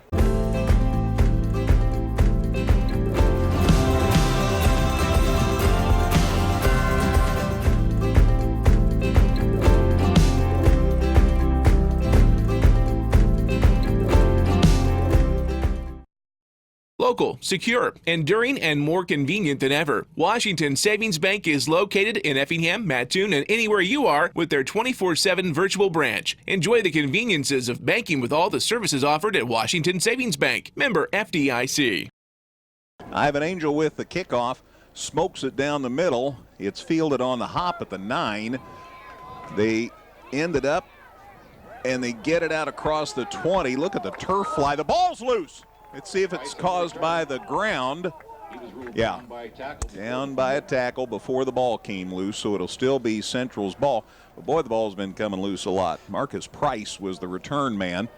Tackler was Zach Slifer. Zach Slifer got in there on special teams for the Hearts and gets the tackle. So it'll be first down for Central to 22. That's where they'll set up shop here with 4:21 to go, second quarter. Hearts 5 plays, 51 yards, a minute 17, highlighted by the pretty pass play, 18 yards from Shack to Jet Gillum. Kick was good, and the Hearts now lead at 41-13. And the Hearts do a pretty good job of stringing it out. Christian Tehonden, I don't know that we've seen him carry yet today. Well, that was actually a little pass to him. Oh, I'm sorry. I had my head looking at the score. Thank you. So out across the 25, Luke Spencer up on the stop. Luke and Parker Wolf done a heck of a job at the corners this year. They have done a really good job. Luke's also the long snapper. I always talk about who has the hold and the kick and all that, but Luke's done a great job long snapping this season. So the gain gives the ball up the middle And the Hearts stuff it. About the 30-yard line, Hegan carried, and Alex Baumann in on the stop for the Hearts. The gain to the 30. It's a gain of 8. So it'll be third. I'm sorry, not 8. Along with Hayden Prather. But the gain is to the 30. Pardon me, Dustin. Linus. At the 30-yard line, it'll be 3rd and 2. So it's 3rd and 2. I think I dropped the ball there on one for you. Sorry.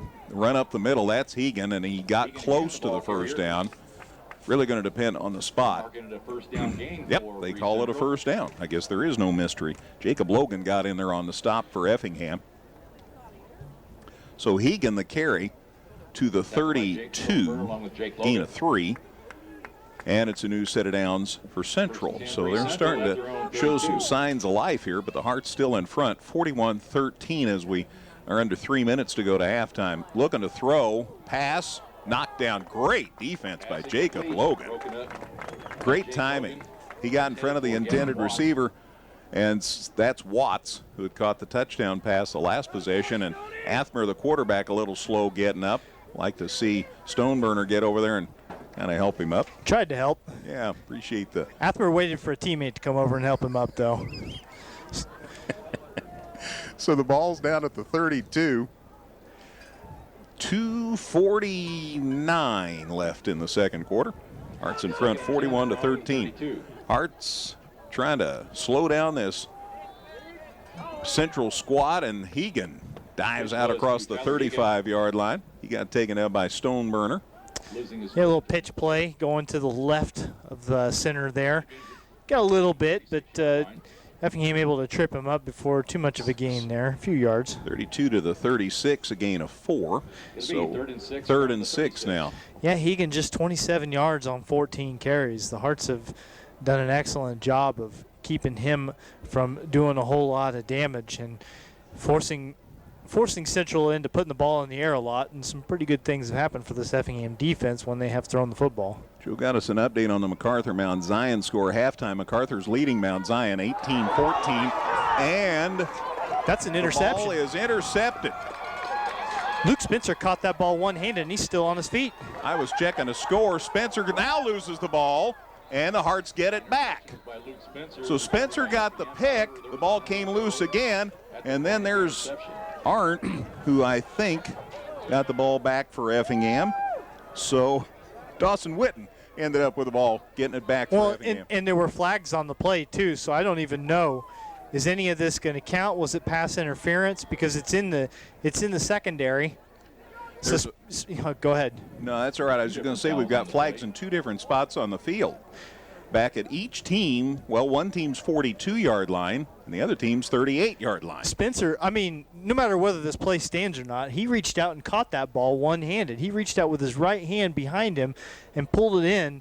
I mean, we're not talking like one hand for a second and then brought his hands together. We're talking reached out and secured it with one hand and then took off running. There's a play you'll want to see on CJ's video. Exactly. CJ Schmidt working hard up top. He's the one out in the cold. But as far as what is actually happening here, I have no idea who's. There are multiple penalties on the play. Defensive pass interference.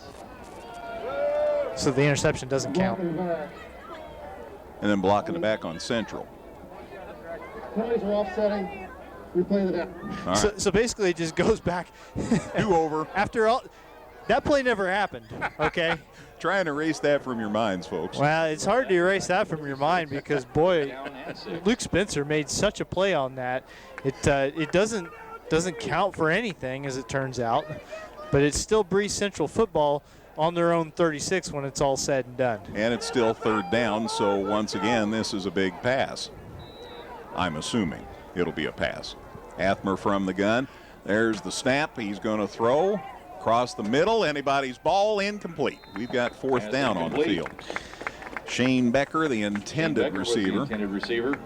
And nice work by Jacob Logan, had him step by step. From the stat keeper's point of view, I'm sort of glad that play didn't stand because I have no idea what I was going to write down for any of that. So it's good that we got to talk about it, and it's even better that we didn't have to write any of it down. And Effingham gets the stop on 3rd down. So Central is shifting personnel. We'll have to wait and see as far as whether they actually kick it. Now, listen, Shane Becker really sent one deep the last time he punted, so it seems to be on the table here. Minute 47 to go before the half, so that factors in too. It's Right. 41-13 Effingham. Let's see what Central does here as they've got Becker back to punt. Oh, it's a awful snap, and it's punt's blocked. Witten got a hand on it, and it's still loose, and it's finally picked up by Effingham, but there's going to say they're down where Becker covered it up, and Effingham has it at Central's 15-yard line. Yeah, the punt was blocked. Apparently Becker got control of the ball and had his knees on the ground. I wasn't so sure that he did, and Austin Herberth was back there in the neighborhood and was streaking toward the goal line. But Effingham will take the ball at the 16-yard line. That's an okay consolation prize. Block punt. The snap was low. He tried to do a little rugby-style kick, and he didn't have time to get it away. Dawson Witten's the kid that got a hand on that ball. Just whack about the time that Becker tried to punt it, and the Hearts have it 1st and 10 at Central's 16-yard line. Their handoff, Woomer up the middle, decent gain. He got it inside the 15 near the 13-yard line, maybe the 12. Tackled by Johnny And Keith. a minute 28 to Gain go is down to before the the half. 13-yard line. Johnny Keith came up on the stop there for the Bringing up 2nd Cougars. and 7. Effingham could ideally punch it in before halftime and then get the football back to start the second half already with a 5-score lead. It's a lot of things that still have to happen, but that would be the dream scenario for the boys in red at this point. Gain of 3, 2nd and 7. Shack kept and Nate still Schack deferred on the keeper. squirming and 10-yard line. maneuvering and fell forward to the 10. Christian Tahanden in on the stop. Timeout Hearts. They want to talk this over. Timeout Balls called to by the Effingham, 10, their Dustin. first So half. consecutive 3-yard gains here, and the Hearts have a 3rd and 4, but at Central's 10. So let's take a quick break here. 41-13 Effingham on 97.9 XFM. Since our start, Brown's Drug Store in Effingham has remained an independent family business. We've made it our goal in being the neighborhood pharmacy that treats our customers like family. You'll love our fast prescription service, curbside pickup, and free delivery. From gifts to over-the-counter solutions, it's Brown's Drug Store in downtown Effingham. Call 342-2185 or stop by at 115 West Jefferson Avenue. It's a pleasure to serve you, and good luck to all the area teams. All right, we hear it's that ball, that last play was a fumble. Well, I wondered because, going straight up the middle in that particular situation is not something that you would normally see Effingham call there. But, hey, it's kind of a busted play, but you get 3 yards out of it anyway, and so now Effingham's got a 3rd and 4. Hearts still have timeouts to work with. Minute 2 to go before halftime.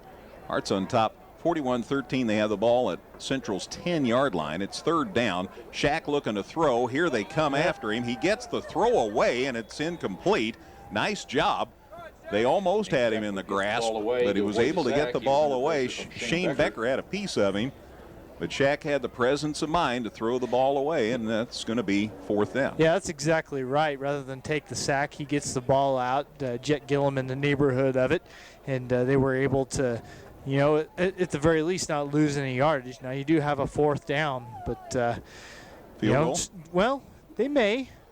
It doesn't look like it. Nope, going to go for it. Got 4 yards to go. Central's 10-yard line, 4th down for Effingham, and about 4 to go.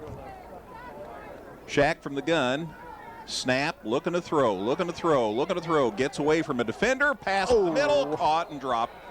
And that will give it back to Central on downs. Boy, a blitzer came in and just about destroyed Shackelford. He was able to sidestep that and get the throw. And honestly, he had Tristan Duncan open in the end zone, but when you just about got murdered in the backfield, maybe it's not the easiest thing to do to make an accurate throw. It was a little tall, and the Hearts will have to settle for Central only having 51 seconds and 1 timeout left to try to go 90 yards. Yeah, this is a good point you make because Central had to call 2 timeouts earlier in the half, so they're on their own 10, and they've had a terrible time hanging on to the football. So a lot of things to consider here. 1st and 10 for Central at their own 10. Down 41-13, 51 seconds left in the half. They hand it off, and There's a flag to boot in the backfield of Central, so let's see about this. Hegan carried. You would think it's a hold. We'll wait and see. It is. So that'll be half the distance, so that'll take it back to the 5. And it'll still be first down, but 15. Even further back than that, I think, because it looks like the hold happened. They've got the flag. Flag's at the 9, you're right. Yeah, inside the 10. You're right. So half the distance would make it about 4.5. 5-yard line. So it's at the 4.5. The same. So however you measure that, the 4.5-yard line. 43.9 seconds left. Still first down, but almost 15 yards to go. Here's the handoff up the middle. Hegan, a good run up the gut. Got it out across the 10 to the 13-yard line. I think Jacob Logan maybe was in on the stop. Ball carrier was Tyler Hegan, tackled by Austin Herbeth. And Herbeth got in there. And I see he's back. He had to go out that one play after he got his bell rung. Gain to the 13, Dustin. So from the 4-ish to the 13, a gain of 9-ish. And it's second down, and that's going to be the last play of the half. As it turns out, they're going to let the clock run out. They figure this deep in their own territory. Why mess with it? So here comes the siren. And the Breese Central Cougars 13. And a good half of football for Effingham. 4A football playoff action at the half at Klosterman Field. It's Effingham 41, Breese Central 13. I'll recap the scoring. We'll get the scores from Brian and Gale. Of course, Dustin's stats. It's all on the way here in a minute on 97.9 XFM. Visit us 24/7 at danheck.com and check out the specials we have going on right now. No one will sell you a new Chevrolet or Toyota for less. Let us prove it to you. See you today at Dan Heck Chevrolet Toyota, South Route 45 in Effingham. Effingham Express Care is there for all your urgent care needs. They're open 7 days a week and no appointment is needed for all injuries and illnesses. Plus, they have on-site x-ray. And they accept all major insurance and offer a self-pay discount. For more information, visit centralillinoisurgentcare.com. This is the Compass Advisory Group Halftime Show. For all of your insurance needs, contact Corey McDaniel at 347-9697. Back at Klosterman Field, first round Class 4A football playoff action, and at the half, Effingham in front of Breese Central 41-13. What a half of football. This will take me a while to run through the scoring. It started with 9:42 to go in the opening quarter when the Hearts got a pick and ran it back 90 yards, or I guess it was an interception, right at the 10-yard line. And Jacob Stoneburner got the interception, ran it back 90 yards for a touchdown. The kick was good, and the Hearts had it 7-0 in front, and they hadn't even had the ball on offense officially. They scored again with 7:26 to go in the first quarter at the end of a 5-play, 48-yard drive that took 2:16 off the clock. That's when Breese Central was able to tie it up. A 30-yard pass play. The kick was good, and it was 7-7. And right about then, you didn't know exactly how things were going to go because Central had good field position on their first possession. They scored, and then the Hearts pretty much took over from there, scored 5 of the next 6 touchdowns that were scored. Effingham scored with 4:17 to go in the first quarter. The end of an 8-play, 66-yard drive took 3:09. Highlighted by a nice run by Nathan Shackelford, 30 yards. The kick was good, and the Hearts were back in front, 14-7. Ladies and gentlemen, they scored again with 3:24 to go in the first quarter, less than a minute later. 2 plays, 37 yards, a 37-second drive, and that was highlighted by the pass play of 37 yards from Shackelford to Tristan Duncan. Kick was no good, but the Hearts added up 20-7. Effingham scored again with 2:46 to go in the first quarter. Got the ball in great field position at Central's 27-yard line. Chase Woomer ran it in from 27 yards out. The kick was good. An 8-second scoring drive. I like that one. Hearts extended their lead to 27-7. Then the Hearts scored with 9:53 to go in the second quarter. That was a nice drive. 10 plays, 77-yard drive. Took 3:45, and Nathan Shackelford sneaked it in from the 1. The kick was good, and the Hearts were up 34-7. Breese Central scored with 5:47 to go in the second quarter, and they got really good field position, had the ball at the Hearts' 9. 3 plays later, they punched it in on a 7-yard pass play to Watts. The kick was no good. It was blocked, and the Hearts That's the one that went off the left upright. And so the Hearts lead was trimmed to 34-13, but then Effingham scored a 5-play 51-yard drive with 4.5 to go in the second quarter on a pretty pass play from Shack to Jet Gillum. The kick, 18-yard pass play. The kick was good, and the Hearts added up 41-13 at halftime. So lots of scoring, thankfully most of it by the Hearts. At the break, Effingham 41, Breese Central 13. The Red Regiment's performing out on the field and doing a great job as always. They had a very successful marching band season. Dustin's working on many stats, and we'll have scores for you. Let's go ahead and take another break, gang, back at the studios, and we'll have more for you in a minute on 97.9 XFM. Evergreen Nursing and Rehabilitation Center is proud to announce their new outpatient therapy. Evergreen now offers physical, occupational, and speech therapies for their patients. If you need therapy, don't worry. Evergreen's outpatient therapy can help you too. Give Evergreen a call today for a tour. Whether you're in the market to purchase a new or pre-owned vehicle, Northside Ford on North Keller Drive in Effingham will find a car that works for you. Check out their selection of cars and trucks today. We're back at Klosterman Field, halftime, first round 4A football playoff action. It's Effingham 41, Breese Central 13. Dustin's still doing numbers. Let's send it back to the studios. All right, Gail and Brian, what do you have for us in the way of scores? All right. Anytime you're ready, go right ahead. Oh, okay. All right. I think I'm ready. It's been kind of wild and woolly. Okay, at the half, we've got Fisher leading Cumberland 14-7. 35-0. Casey Westfield is losing late in the second quarter. In the second quarter, looks like the Pana score 33 Pana, 6 Redbud. At the half, Tuscola is leading Flora 20-7. In the third quarter, Bairdstown leads Newton 24-0. End of the third, we had Breese Mater Dei 42, West Frankfort 0. At the half, no score, Vandalia Verdon North Mac. And looks like at the half, Kankakee McNamara was ahead of Paris 14-7. And also a halftime score, Decatur MacArthur 18, Mount Zion 14. And we have an update on that one. Joe's telling me Mount Zion's gone ahead in that game. It's in the fourth quarter now. Mount Zion 23, MacArthur 18. That's awesome. So the Braves have come back to take a lead there. Great. Thank you, Gail, for those scores. Thank you. Appreciate you working, rolling with the punches there. Dustin is ready with the numbers at the half. Dustin? All right, thanks, Greg. Effingham outgaining Breese Central 304-124 in the first half. The Hearts 12 first downs in that first half of play, 7 on the ground, 5 through the air. Central just 6 first downs. They ran the ball for the first down twice, had 3 passing first downs, and also got 1 by penalty. And Effingham has run the ball well. 21 rushes for 216 yards. That's a 10.3-yard average. 3 of the Hearts scores have come on the ground. For Central, just 17 rushing yards on 18 attempts. That's a 9/10 of a yard average. Skewed a little bit by the fact that they had that blocked punt, lost 20 yards on that play.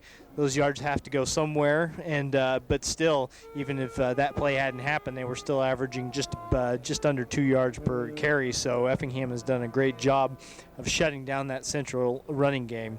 As far as passing, Hearts put the ball in the air 11 times. They've completed 6 of them, had 1 intercepted. That's good for 88 yards and another score. Central, 11 pass attempts of their own. They've completed 5 but had 2 intercepted for 107 yards and 2 touchdowns. So Effingham, 32 plays in the first half for 304 yards. Central, 124 yards on their 29 plays from scrimmage. The turnover story, Effingham has given it away once, but Breese Central has turned it over 4 times, so the Hearts with a healthy turnover margin. Penalties, Effingham 3 penalties for 40 yards, Central 2 penalties for 15 yards. The time of possession, Breese Central 13 minutes and 8 seconds. Effingham has had the ball 10 minutes and 52 seconds. Looking at some individual numbers for the Cougars, Tyler Hegan, 35 yards on 16 carries. Effingham has bottled him up nicely, just a touch over 2 yards per attempt for him. Shane Becker He had an 11-yard run on a fake punt, but then he also had to fall on a block punt and lost 20 yards on that, so put him down for -9 on the day.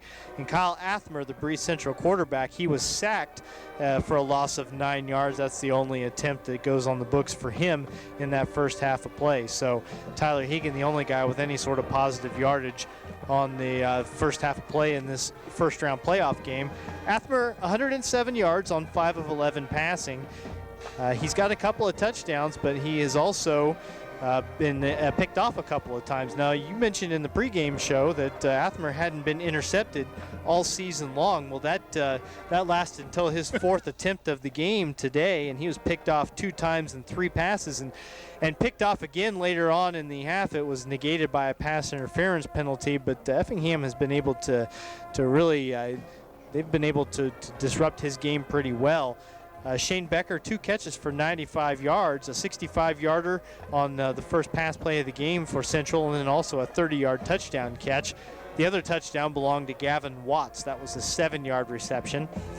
Kristen Tahandan had a catch for 5 yards, and Marcus Price, he caught one for no gain. So 4 different Breese Central receivers getting in on the action there in the first half. Shane Becker, the one punt he did get away today was he's been back in punt formation 3 times. He's only actually kicked it once, and that was a 50-yarder. That was real good. And then Becker also active on defense. He had an interception and an 80-yard return on the end of that. So he's been a busy guy, receiving, intercepting, kicking. He's been doing all of it. And kick returns, Tyler Hegan, 4 of those for 77 yards. Price, 51 yards on his 3 kick returns. So that's a look at what Breese Central did in the first half. For Effingham, Chase Wimmer, 113 yards on 15 carries. That includes 1 touchdown. That was a 27-yard run. And then Nate Shackelford, he's run the ball 6 times for 103 yards, including touchdown runs of 30 and 1. But his longest run of the game was not for a score. He also broke off a 66-yarder.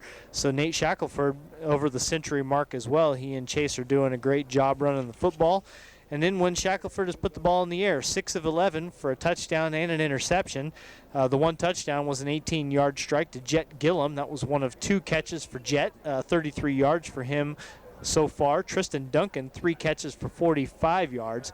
And Cam Calber, he had 1 reception. That was good for 16 yards. Actually, 10 yards. Strike that. I'm just a sloppy writer. So 10 yards on 1 catch for Cam Calber. As far as punting the ball, Effingham hasn't had to do that, so that's real easy to keep track of. Parker Wolf, 2 interceptions. He had 3 interceptions last week and basically 1 half of play, and he has picked off 2 more passes today. We got to mention that Austin Herbeth had a fumble recovery, and then ditto for Jacob Stoneburner. That takeaway on Central's opening possession of the game, where it looked like they were knocking on the door of scoring on Effingham and going ahead instead. Stoneburner takes one away right there at the line of scrimmage, runs it back 90 yards, and that is the first score of the game for the Hearts, a defensive touchdown, and one of many as it turns out. Again, Effingham now has the 41-13 halftime lead, and they're going to get the ball first to start second half, Greg. Wonderful job as always, Dustin. I wanted to mention that we have been trying to keep tabs on records. Shaq's thrown for successful completions several times today. He was near records. Also, Joe had a chance to check on Wolf, because Parker has 5 picks in the last 2 games. He's got 7 for the season, and the record's 10. Yeah, so that's in play. And you want to talk about records? Well, the longest. Now we'll have to check officially where the ball was at when Stoneburner picked it up, when Stoneburner took possession of it. But the longest fumble recovery for a touchdown in Effingham history is 86 yards. Jeff Weymouth in 1992 against Newton. And I'm pretty sure that record fell today. We'll have to double check on all that, but it's looking like Jacob Stoneburner might have the new record there. Well, it was right at the 10. The guy got stood up, the ball, the pass, and like saying, Stoneburner's headed down the field. So I think it was at the 10. So I agree with you that I think that record has fallen today. And that's what's been so amazing about the last couple of years. So many records have been broken. Yeah, it's I mean, you go back to 2 years ago when Effingham was getting all sorts of records broken by Terrence Hill, and then last year Landon Wolf's turn to really set a lot of new standards in the passing game, and now Tristan Duncan has been the guy who has gotten his name all over the record book, and really Nate Shackelford, we mentioned in the pregame, he's got a chance to do a little bit of that himself. So we'll wait and see, but it's sure, and the postseason results have sort of shown that playing out, right? Like Effingham's been successful, and usually not successful without a lot of great individual performances like they've gotten. Yeah, the Hearts had a great run under Coach Mack of consecutive playoff appearances, and then a couple of years when it didn't happen, and now under Coach Hefner 3 years in a row, 2 weeks in 2 years ago, 3 weeks in last season, and this year you're not supposed to talk like this if you're superstitious, but the Hearts got a really favorable draw in the postseason, and especially with Mount Zion and Rochester and the Peoria School getting bumped up to 5A, who knows? Yeah, I mean, you could do a lot worse than where Effingham found itself. I mean, if nothing else, being in a position where if they win today, getting to stay at home next week, or if you go on the road playing at a place that it's not a very long trip, and it's a place that I hesitate to say you're familiar with because high school kids keep graduating, so none of these kids have really played at Salem much, but still, it's not like you're getting on a bus for 2.5 hours to go play, so that certainly plays into your favor. And in Salem, that's a place that Effingham's never lost before. Now, again, these kids weren't playing in any of those games, but Effingham has never gone to Salem and lost a football game, so history certainly on your side if that were to take place. So, yeah, you could do a lot worse than where Effingham has ended up. And really those schools getting bumped up to 5A, that's a big thing for Effingham because that would have shoved them down a little bit in terms of their seeding here in 4A. And then also just the fact that, hey, you're not going to run into them at any point now. And for historicity's point, there have been a lot of years when the Hearts had to end up going 5A. And I remember a trip down to Highland a couple of years ago. It's a different animal. Holy moly, that was quite an afternoon. So we'll just keep this all in perspective. Bottom line is we're at halftime. It's Effingham 41, Breese Central 13. If Effingham wins and if Salem wins, we go to Salem next week because Salem's on the road. And you don't, well, that's just how it is. You don't have to go on the road 2 weeks in a row, and the Hearts wouldn't necessarily, as a result, get to play 2 home games in a row. But if Benton wins and Effingham wins, then Benton comes here because the Hearts are the higher seed. So that's how that plays out. So it's as simple as that. The Benton-Salem game started at 3, so they are just barely into that one. So first quarter, no score between Salem and Benton. So that's the status of that. Newton was losing, and again, it's David and Goliath. They had the 16 seed going against number 1, Beardstown, and Newton was trailing. Cumberland on the road, little better shake, but the Pirates are still dealing with a lot of stuff as well. Did want to mention, too, while we're talking about football, also this was sectional day for cross country. And we had a ton of kids, teams and others running as individuals in sectional cross country. So we'll get you the results, and Matt will have that for you tomorrow morning on the Sports News Combo there at 7:30 tomorrow morning, and we'll try to get it online for you as well.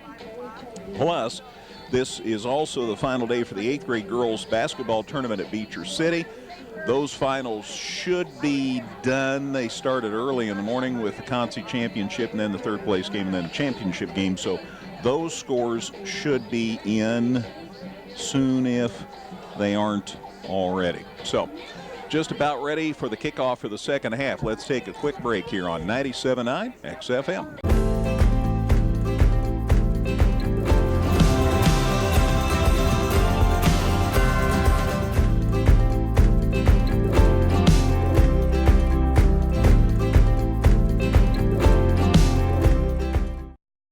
Local, secure, enduring, and more convenient than ever. Washington Savings Bank is located in Effingham, Mattoon, and anywhere you are with their 24/7 virtual branch. Enjoy the conveniences of banking with all the services offered at Washington Savings Bank. Member FDIC. Couple updated scores. Bishop McNamara is leading Paris in the fourth quarter, 28-14. I thought the Tigers would likely win that, but they're not. Columbia putting a whooping on Roxana, 35-7. That's not halftime yet. So Columbia, the number 2 seed. Hearts are the number 3 seed in the South. Columbia is the number 2 seed in the South, and they are leading Roxana by a bunch. And it's not quite halftime in that game. So the seeds holding so far, Paris is the, I thought I had all the seeds too, but I guess I don't have it with, yeah I do, thank you. Paris is the 5 seed in 4A. And Kankakee McNamara the 12 seed, so those seeds don't always hold, and it looks like Bishop, or Kankakee McNamara is gonna do well there. We are ready for the kickoff, and as we had said, the Hearts get the ball to start the second half, already leading 41-13, so let's see how things go here. There's the kick. It's a low squibber and fielded and then dropped, and then he's down, and the Hearts are going to get it. First down outside the 35-yard line, and appropriately enough, number 35 fielded that, Bryce Eichmeyer, and the Hearts will have it 1st and 10 at their 36-yard line. Eichmeyer had got 2 kick returns on the book this today. I think probably 2 more than he had all season long.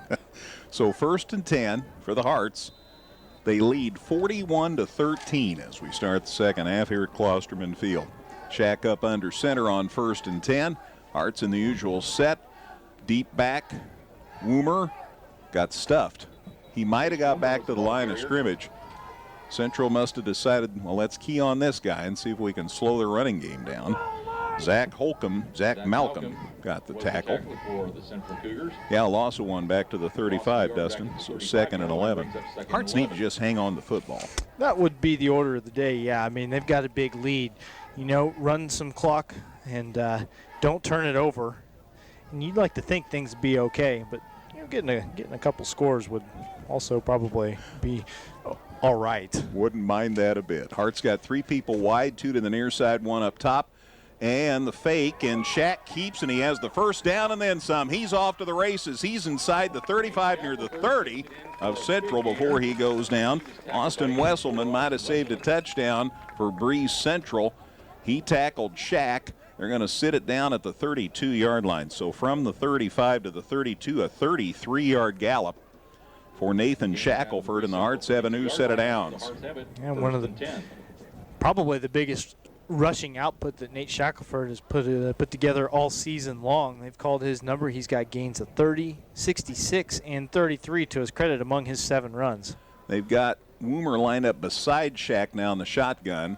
There's the snap, and it goes to Woomer, and down he goes for a loss. Back to the 36. Boy, they sniffed that out well. Yeah, well, he took a loss on the first play of this possession, and then that opened up some lanes for Shackelford to get a big gain. We'll see if that happens. It's all the way back to the original line of scrimmage, the 36. Yep, Gavin Watts got in there on the stop. He's been a busy kid for Central. Caught a touchdown pass and has played some good defense for them as well. So back to the 36 at 2nd and 13.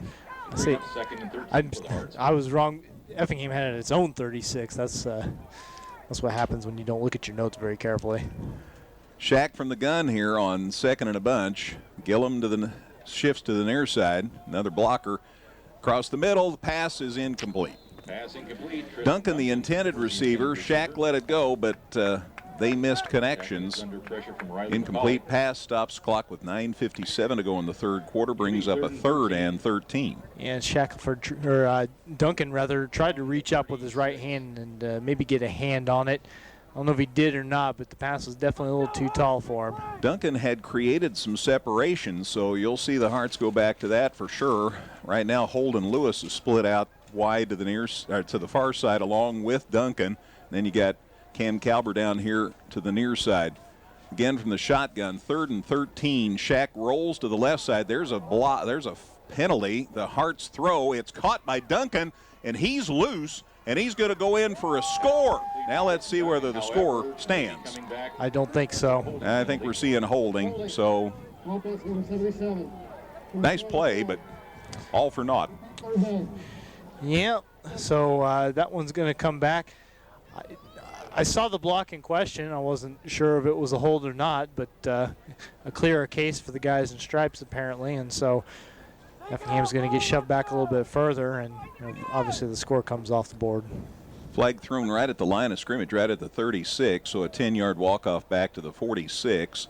And now it's 3rd and 23. So now Shaq can really air it out. Yeah, he just needed a little extra room, right? Down remains the same. It'll be 3rd and 23. It's one of those logistical things. 46.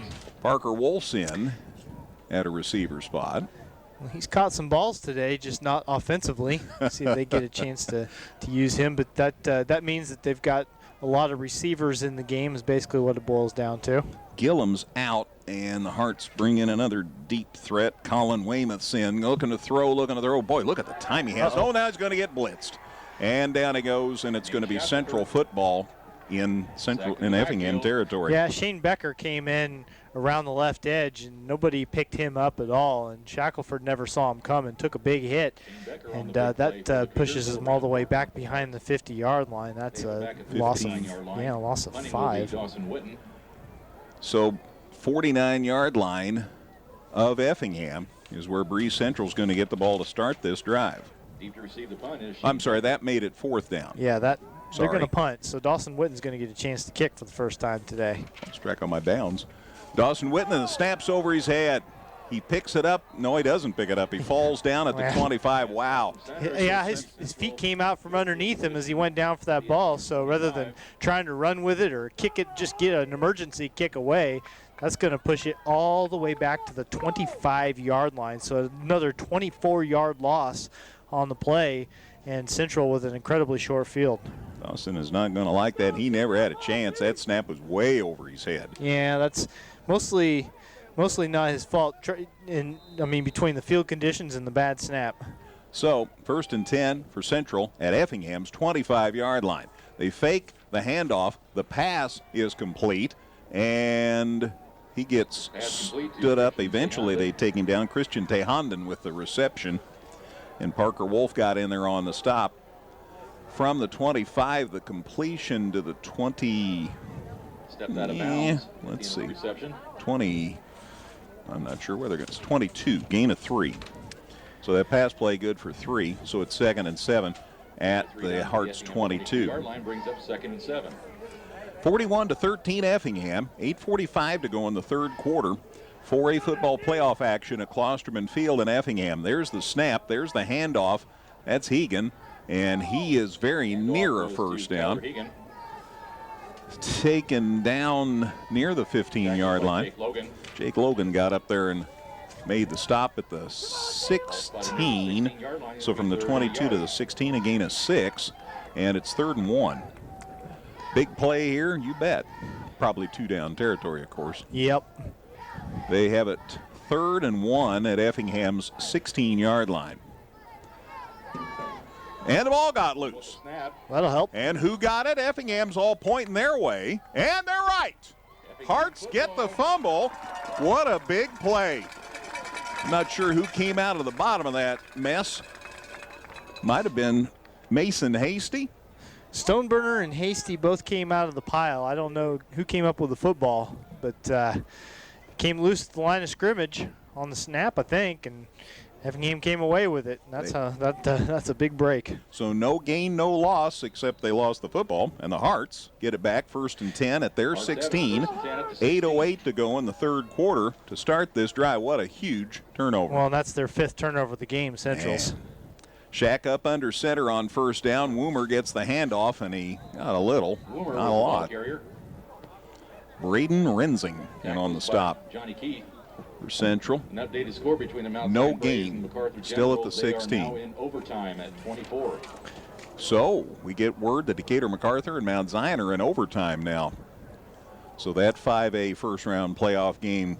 A lot of interest in Decatur, I'm sure, for that one, no doubt. Yeah. With MacArthur and Mount Zion about 5 miles, 10 miles apart. 2nd and 10 from the 16. Let's see what the Hearts do on 2nd and 10. They've got Calber and Lewis out here to the near side, and then Duncan up top. Fake the handoff. Look at Shack go up the middle. He's loose. See ya, boys. Just don't fall down, son. Touchdown, Effingham. How about an 84-yard touchdown run, no flags, and the Hearts extend the lead to 47-13. He just blew it up the middle. Nice job by the line. We talk about all these offensive players. The Hearts have a great offensive line, and they've done a wonderful job all year. 84-yard touchdown run. Nathan Shackelford. Angels on to try the extra point. Score comes with 7:17 to go in the third quarter. Parker Wolf to hold from Spencer's snap. Good placement. Kicks up. Looks good to me. Officials agree, and it's 48-13 Effingham with 7:17 to go in the third quarter. Back with a kickoff in a minute on 97.9 XFM. Visit us 24/7 at danheck.com and check out the specials we have going on right now. No one will sell you a new Chevrolet or Toyota for less. Let us prove it to you. See you today at Dan Heck Chevrolet Toyota, South Route 45 in Effingham. Effingham Express Care is there for all your urgent care needs. They're open 7 days a week and no appointment is needed for all injuries and illnesses. Plus, they have on-site x-ray. And they accept all major insurance and offer a self-pay discount. For more information, visit centralillinoisurgentcare.com. Ivan Angel got the extra point. Here's his kickoff from the 40. Smokes it down the middle over the head of the return man into the end zone. It'll be a touchback. Be 1st and 10 for Breese Central. They'll set it up at their own 20-yard line. That's supposed to be the side of the field where Effingham was going against the wind, at least whenever the game started. Things have shifted a little bit since then, so it worked out pretty well for the Hearts, and Angel was able to get, like you said, kick that one over everyone's head and get the touchback. Quick drive, that last touchdown. 2 plays, 84 yards, highlighted by the 84-yard touchdown run by Shackelford. Kick was good, 51-second drive. Hearts in front, 48-13 here, with 7:17 to go in the third. There's a handoff, and Hegan goes down. Somebody reached up with one hand and yanked him down. Now there's a flag come out late, so a little extracurricular stuff apparently going on in the pile. We'll see what happened there. Herbert, they say, on the stop. Saw Bauman in the neighborhood. Let's see what the penalty's about. Personal foul, 74 white. Okay. So Personal foul on Central. Yeah, so they don't get anything on the play, and then they give 15 yards away to boot. So that happened inside the 15. Did it happen inside the 15? So it'll be back to the 9.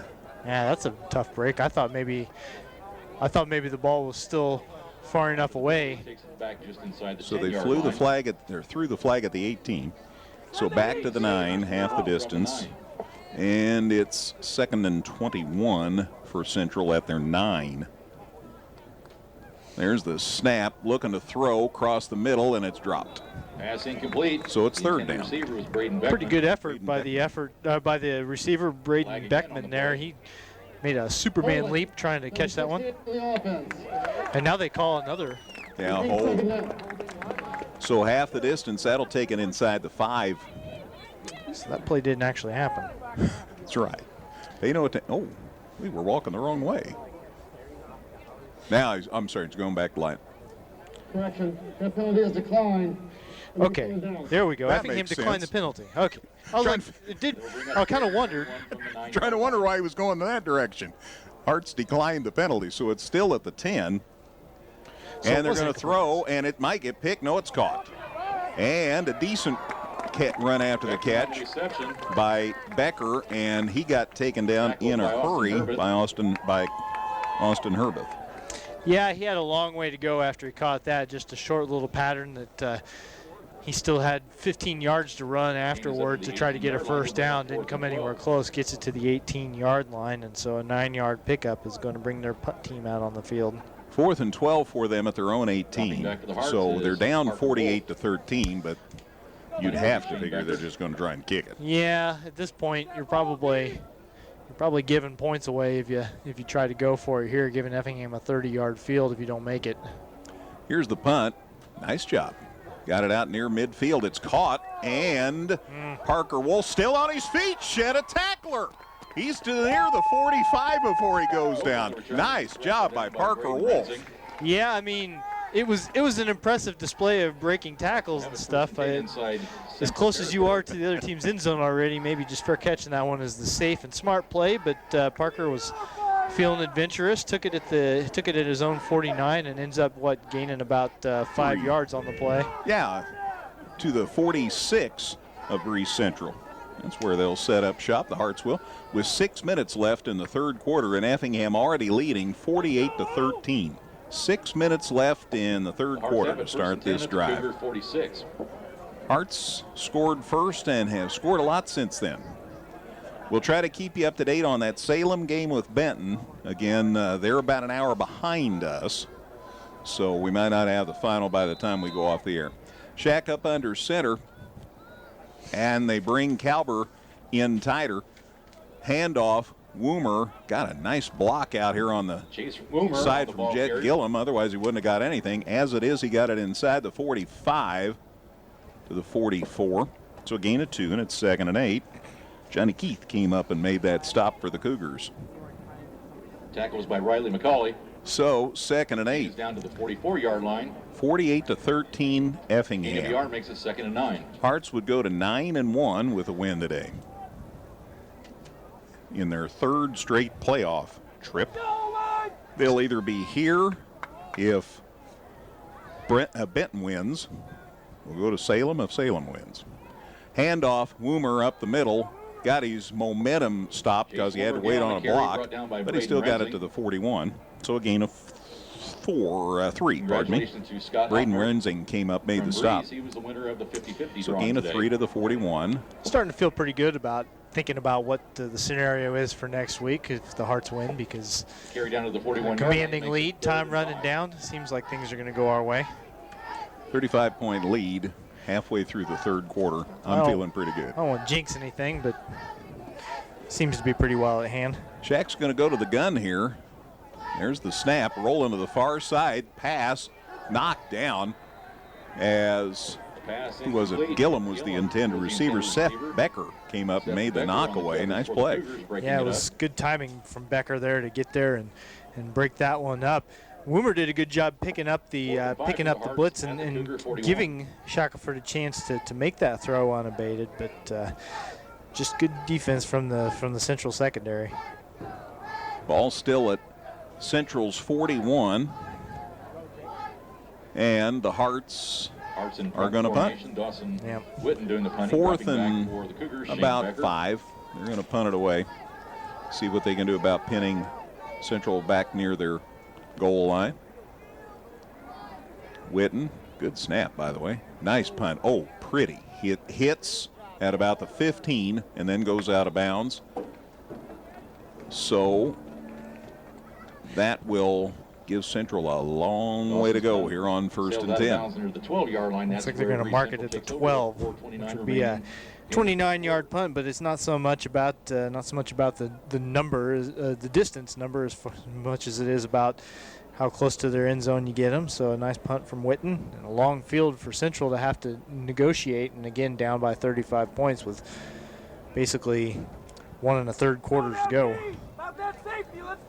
And this is where you start talking about Effingham's defense too, because they have done a really good job of denying Central much, if anything. So 1st and 10 for Central at their own 12-yard line. 4:29 left in the third quarter as this drive starts. They run it up the middle. Egan and Austin Herbeth came in, made the stop, a gain to the 15, Dustin, so gain of 3, and it's 2nd and 7. Yeah, you talk about Effingham's defense. Things were looking a little dicey early whenever Central busted off a couple of long pass plays. You had a couple of defenders fall down in coverage, but then since then, they've really done just an outstanding job. You erase a couple of those early plays, and they've been stifling. Fake the handoff, pass play, knocked down. Nice play by Jake Logan. For Gavin Watts. Got over there and got a hand on that. By Jake Logan. And the intended receiver was Watts, right? Yeah, Watts. The man with 2 numbers. And Logan has done a great job. He's busted up a couple of passing plays. I mean, full story, he was one of the guys that lost his footing in the secondary that created some of those big plays, but he has regathered himself and has done a good job since then of breaking up a few plays. 3rd and 7. Here's the snap. They want to throw. The pass is away, and the Hearts may pick it. No, it's knocked away. He just did it again. Jacob Logan again gets his hand on a pass intended for Shane Becker, and he just swatted away. Yeah, I mean, it's all about timing, right? He gets there just when he needs to, and gets his body in the right position to knock it away without getting an interference call against him. And on back-to-back plays, he did what he needed to do. And Central is backed up so deep that, again, even down by 5 scores, they have really no choice but to punt this one away. The line of scrimmage is the 15, so they gain 3 yards on that possession. Here's the punt, and it's not very deep, and the Hearts are going to get great field possession. This time, Parker Wolfcar's a fair catch, and it'll be 1st and 10 for the Hearts near Breese Central's 40-yard line. So the change of possession comes at 3:46 left in the 3rd quarter. Effingham in front 48-13. Lots of points and good defense. So 1st and 10 at the 42 of the Cougars. Effingham, again, if they win and Salem wins, goes to Salem next week. If the Hearts win and Benton wins, Benton comes here next week. Either's a decent scenario. Shack's going to line up in the gun here to start this possession. The snap's a good one. He fakes the handoff. He keeps. He runs it up the middle, and they take him down by the neck. Clean, but by the neck, and a gain to the 41. So a gain of 1. Ethan Segert came up, got stopped. Now the wind blew the ball. We're at 2 yards. Kind of used to seeing that play work for about 30 yards for Shackelford the way things have gone lately. Ain't that the truth? Hand off to Woomer and nothing. He might have got to the 40. Possibly got a yard. Let's see about initial penetration there. Riley McCauley came up, made the stop for the Cougars. Gain to the 40, so give him 1. So it's 3rd and 8. Central playing like a team that knows Effingham's going to run up the middle. Hearts hurrying it up, too. Shack going to throw, look, and going deep. There's Duncan. Go! Right through his hands. Man, and I'll tell you, there was some confusion with Central as far as personnel. They had guys running in and out of the field, and Effingham had them off balance. That ball hit Shackle. I mean, it hit Duncan. It was not the prettiest looking throw, but it got him, and he just couldn't haul it in. In the 2nd quarter, man, thought that was for sure 6, but it's not. And so let's see what the Hearts do here.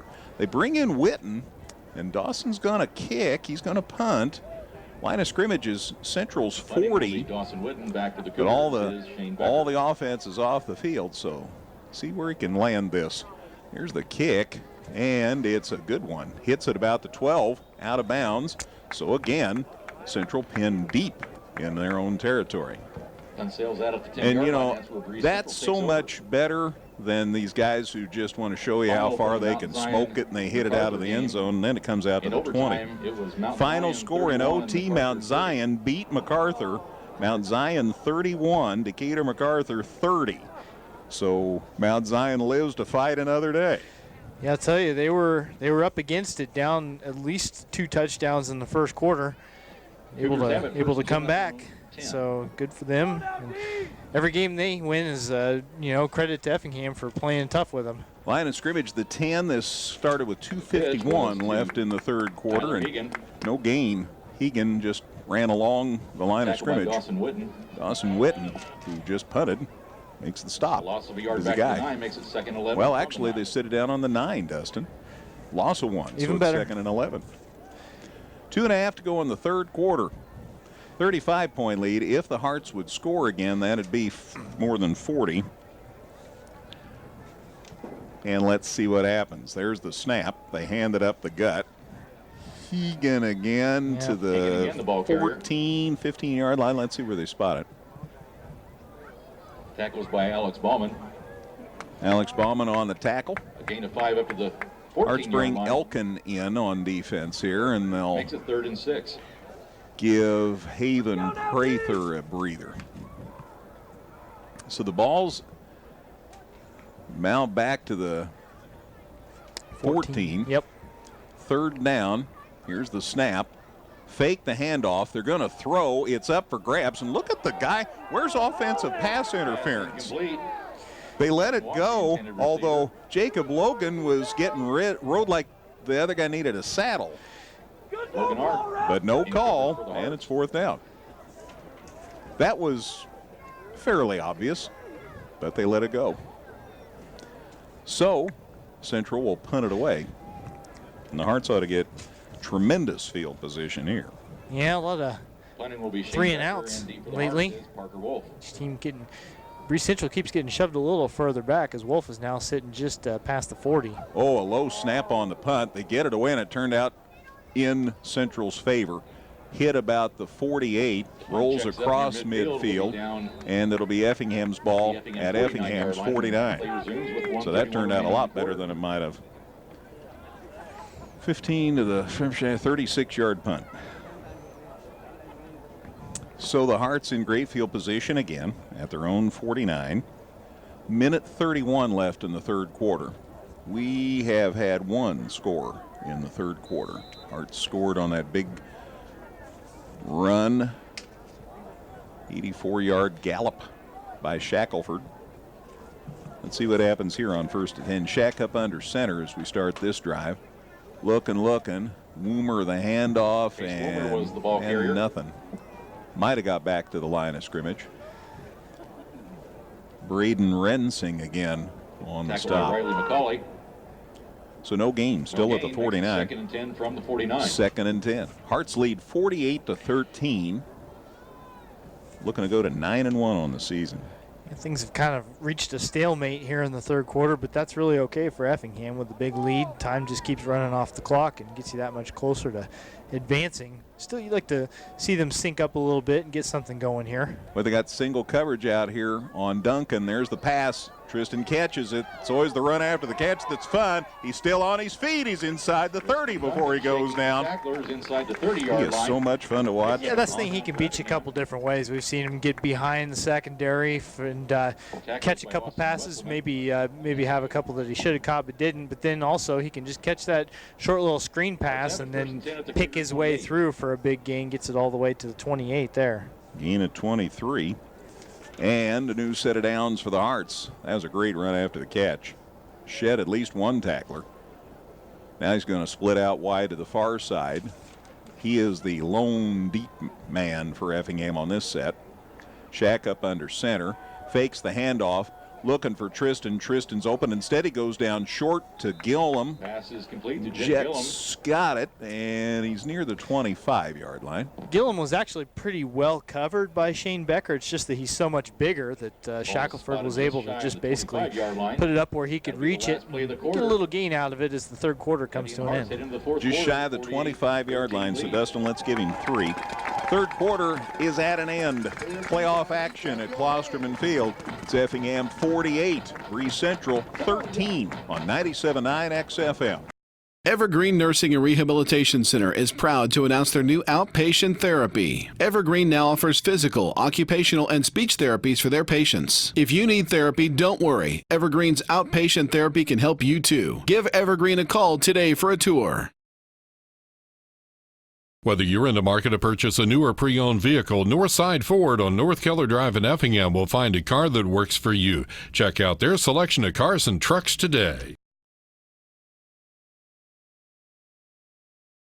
All right, 3rd quarter in the books. Effingham in front of Breese Central 48-13. We understand Paris has lost Kankakee McNamara 34-14. Paris was the 5 seed. Bishop Mac was the 12 seed, and they lost by 20. And no score, Salem and Benton early in that one. Hearts have it. Ready to rock here. 2nd down and about 7 to go. Shack from the gun, fakes the throw. Here's the throw, and it is caught by Gillum inside the 5. I thought that maybe Shackelford had led Gillum a little too far and hadn't gotten the ball where it needed to be, but Jet kept going, was able to go down to his knees and catch it. 1st down, nice athletic play, and keeps the drive alive. A guy that didn't care about being corny would say that was the Jet pattern. 4-yard line. Yeah, well, it's a good thing nobody here cares about that. Pass is complete to the 4. first and goal for the Hearts at the 4-yard line. There's that double tight end shift. That works well, and that also helps block on that right side. And instead, the ball's loose. And let's see who's got it here. Central's come up with the football. Wow. Fumble inside the 10. Rylan McKee recovers that fumble for Breese Central. Wow. Had the ball at the 4, and the Hearts turn it over back to Breese Central. It comes with 11:29 remaining in the fourth quarter. Takes over 1st and 10. So the Hearts need to come back, play some great defense. So far, Central hasn't had a whole lot of success when they've been back this deep in their own territory. They last scored with about 5 minutes left in the first half. Here's a pass down and stolen again by Wolf. Picked off by Parker Wolf. Parker Wolf on the first play from scrimmage. Effingham takes over. That's 3 today to go with 3 last week. With 11:22 So he's got 8 picks. Now the single season interception record is 10, and it stood for a long time. Mike Tegler did that years and years ago. And it'll be first down for Effingham at the 34 of Breese Central. So they had it at about the 4. They turn it over, and the Hearts have it at the 34. And there's a player down in the end zone for Central. And the trainer's out taking a look at him. So that is behind the delay in action. But Effingham will have it 1st and 10 at their own at Central's 34 with 11:22 left in the game. Convincing performance by Effingham, to say the least. Yeah, you'd like to see him close it out in style here and get a little something going offensively. It's been somewhat stagnant here in the second half. Now, obviously, the field conditions are not great, and they were moving the ball a little bit there before that fumble.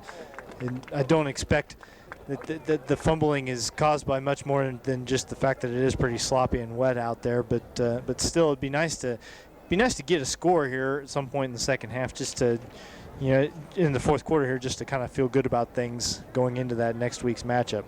Breese Central's players up now and walking off under his own power. Well, they're keeping an eye on him, but it's nice to see him walk off the field.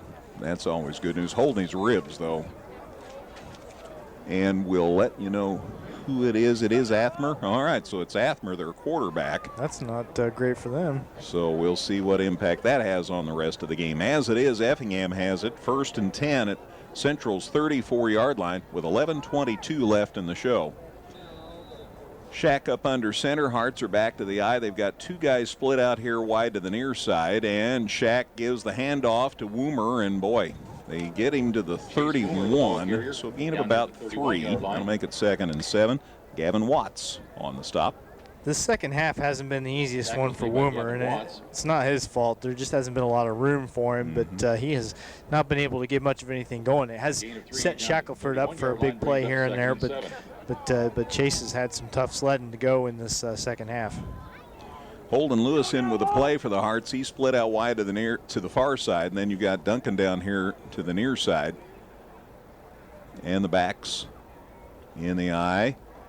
And Shack throws in the flats, caught out there by Lewis, and he is immediately taken down. He barely had time to make the catch before he got tackled. Austin Wesselman up on the stop for the Cougars here. Lewis caught it, and they will sit the ball down at the 30, so a gain of 1 on that pass play. Yeah, the pass had a little air underneath it, and Lewis had to wait for it to come down. By the time he was able to secure it and try to turn upfield, well, there just wasn't much room to work with. Wolf and Calber both out here. They come back in, and they've got Wolf and Duncan to the near side and Calber to the top. There's the snap, looking to throw, got time, pass out here, caught the flats, heck of a grab. Face mask. And that pass was complete to Colin Weymouth. No flag. Colin Weymouth makes the catch here. Gavin Watts on the stop, and Dustin, you saw his head snap. Well, and I saw Coach Hefner go over to the side official and say, well, where is it? And he got an explanation, but I don't know how it could be a good one because I could see it from up here. You know, a penalty's a penalty. First and 10 at the 22. So anyway, it's a gain to the 22. Colin Weymouth does get his first catch of the day, though. Gain of 8, and it's enough for a first down. So the Hearts have a new set of downs. They're at Central's 22. We're down to 9:35 left in the game. And got Duncan down here. You got Kalber on the far side. Handoffs to Woomer, and he made a nice cut back to the middle and got it near the 15-yard line. Yeah, good change of direction, created some space, got him some extra yardage. Probably easier said than done between the hash marks on the field the way it is right now. And gets it all the way up to about the 15. Gain of 7. Austin Wesselman on the stop for Breese Central. It's a 2nd and 3. Nice gain on first down. And the clock keeps rolling. That's bottom line for the Hearts. We're under 9 minutes left in the game. Effingham going to go to 9-1 with a win here today. Holden Lewis brings the play in for the Hearts. He's going to run out, split wide to the far side. Tristan Duncan down here to the near side. Let's see what happens here on 2nd and 3. Sounds like a passing down to me. Shack hands it off to Woomer, cuts it back up the middle. Nice run. It's going to depend on the spot, of course, but he might have a first down. Riley McCauley came up, made the stop. First down, Effingham. Yeah, he did get enough for a first down. Check the spot here. Right at the tackle was by Gavin Watts. 10. Hearts have it. First no, the 9. Yeah, I was going to say bit inside even. Okay. All right, they're calling it the 8 down on the field, Dustin. So gain of 7. First and goal at the 8. First and goal at the 8. Hearts want to finish it off here. Shack up under center.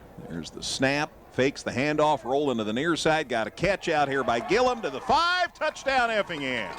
Gillum, he just makes that play happen time and time again. Hearts now lead it 54-13. Second touchdown of the afternoon for Jet Gillum, and Shackelford's second passing touchdown. It's a nice play for the Hearts, just in terms of making sure your offense is rolling and feeling good about itself as they get this game squared away. Everybody plays a part. Bo Hefner going to try the extra point. Good placement, kicks up, looks good. Officials are with me. And it's 55-13 Effingham. 8:03 to go in the game. Back with a kickoff in a moment on 97.9 XFM.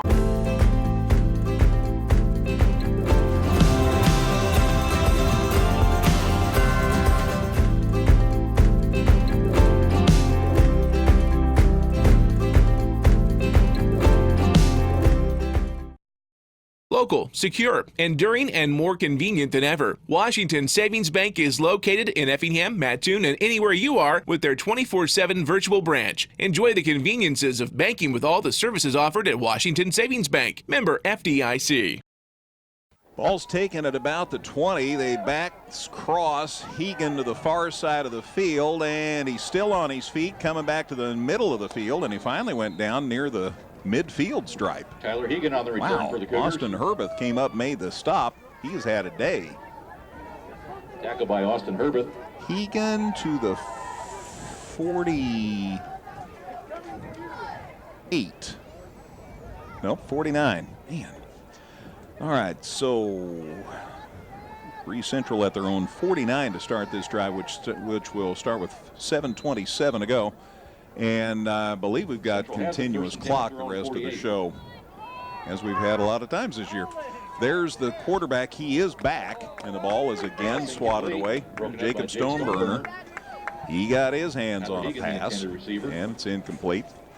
And it'll be 2nd and 10. I almost said stops the clock, but it won't because it's a continuous clock because the Hearts are up by more than 40. It's 55-13. We're just under 7 minutes to play. So the rest of this game's going to go in a hurry. It's a nice little statement, you know, no matter who you play, to win a playoff game and to get a running clock going, that shows that you dominated. Handoff up the gut. Some yardage, probably Hegan. He's been. Handoff was to Hegan. There's a late flag. And that might, I'm not sure. Jacob Logan got in there on the stop. Number 33's been a busy kid today. Hasty came out clapping. Yeah. Got underneath somebody's skin. Good ball. That's sportsmanlike foul. Number 74. Yep, got, looks like Central. Yeah, second time he's been called for a penalty like that. I believe he'll be exiting the field. And he is. So that will walk it back into Breese Central territory, 15 yards. Meanwhile, the clock keeps running through all this. So it's back to the 37-yard line now. So the gain was to the 48 on that play. And then a 15-yard walk-off for Central back to their 37. Hearts lead 55-13. That drive was 6 plays, 34 yards, 319. Here's a pass downfield and picked again by Wolf. Goodness gracious. Parker Wolf's 4th interception of the game. And that, let me look. Interceptions in a game ties a record. Bob Smothers, 1972, 4 interceptions against Vandalia. Parker Wolf has just equaled that. That is crazy. And 9 on the season, 1 shy of the record for interceptions in a season, and a flag. So this may all be for naught. Well, but I'll bet not. I'll bet it's a late. We'll see. I'll just hush. Yeah, I'm going to wait before I write anything down, I guess. Clock continues to run through all this debate. Anyway, Parker Wolf had an interception. 4 in the game. 7 in the last 2 games. That is crazy. Penalty, number 56, red. Ooh, unsportsmanlike on the Hearts. Well, that means that interception didn't happen.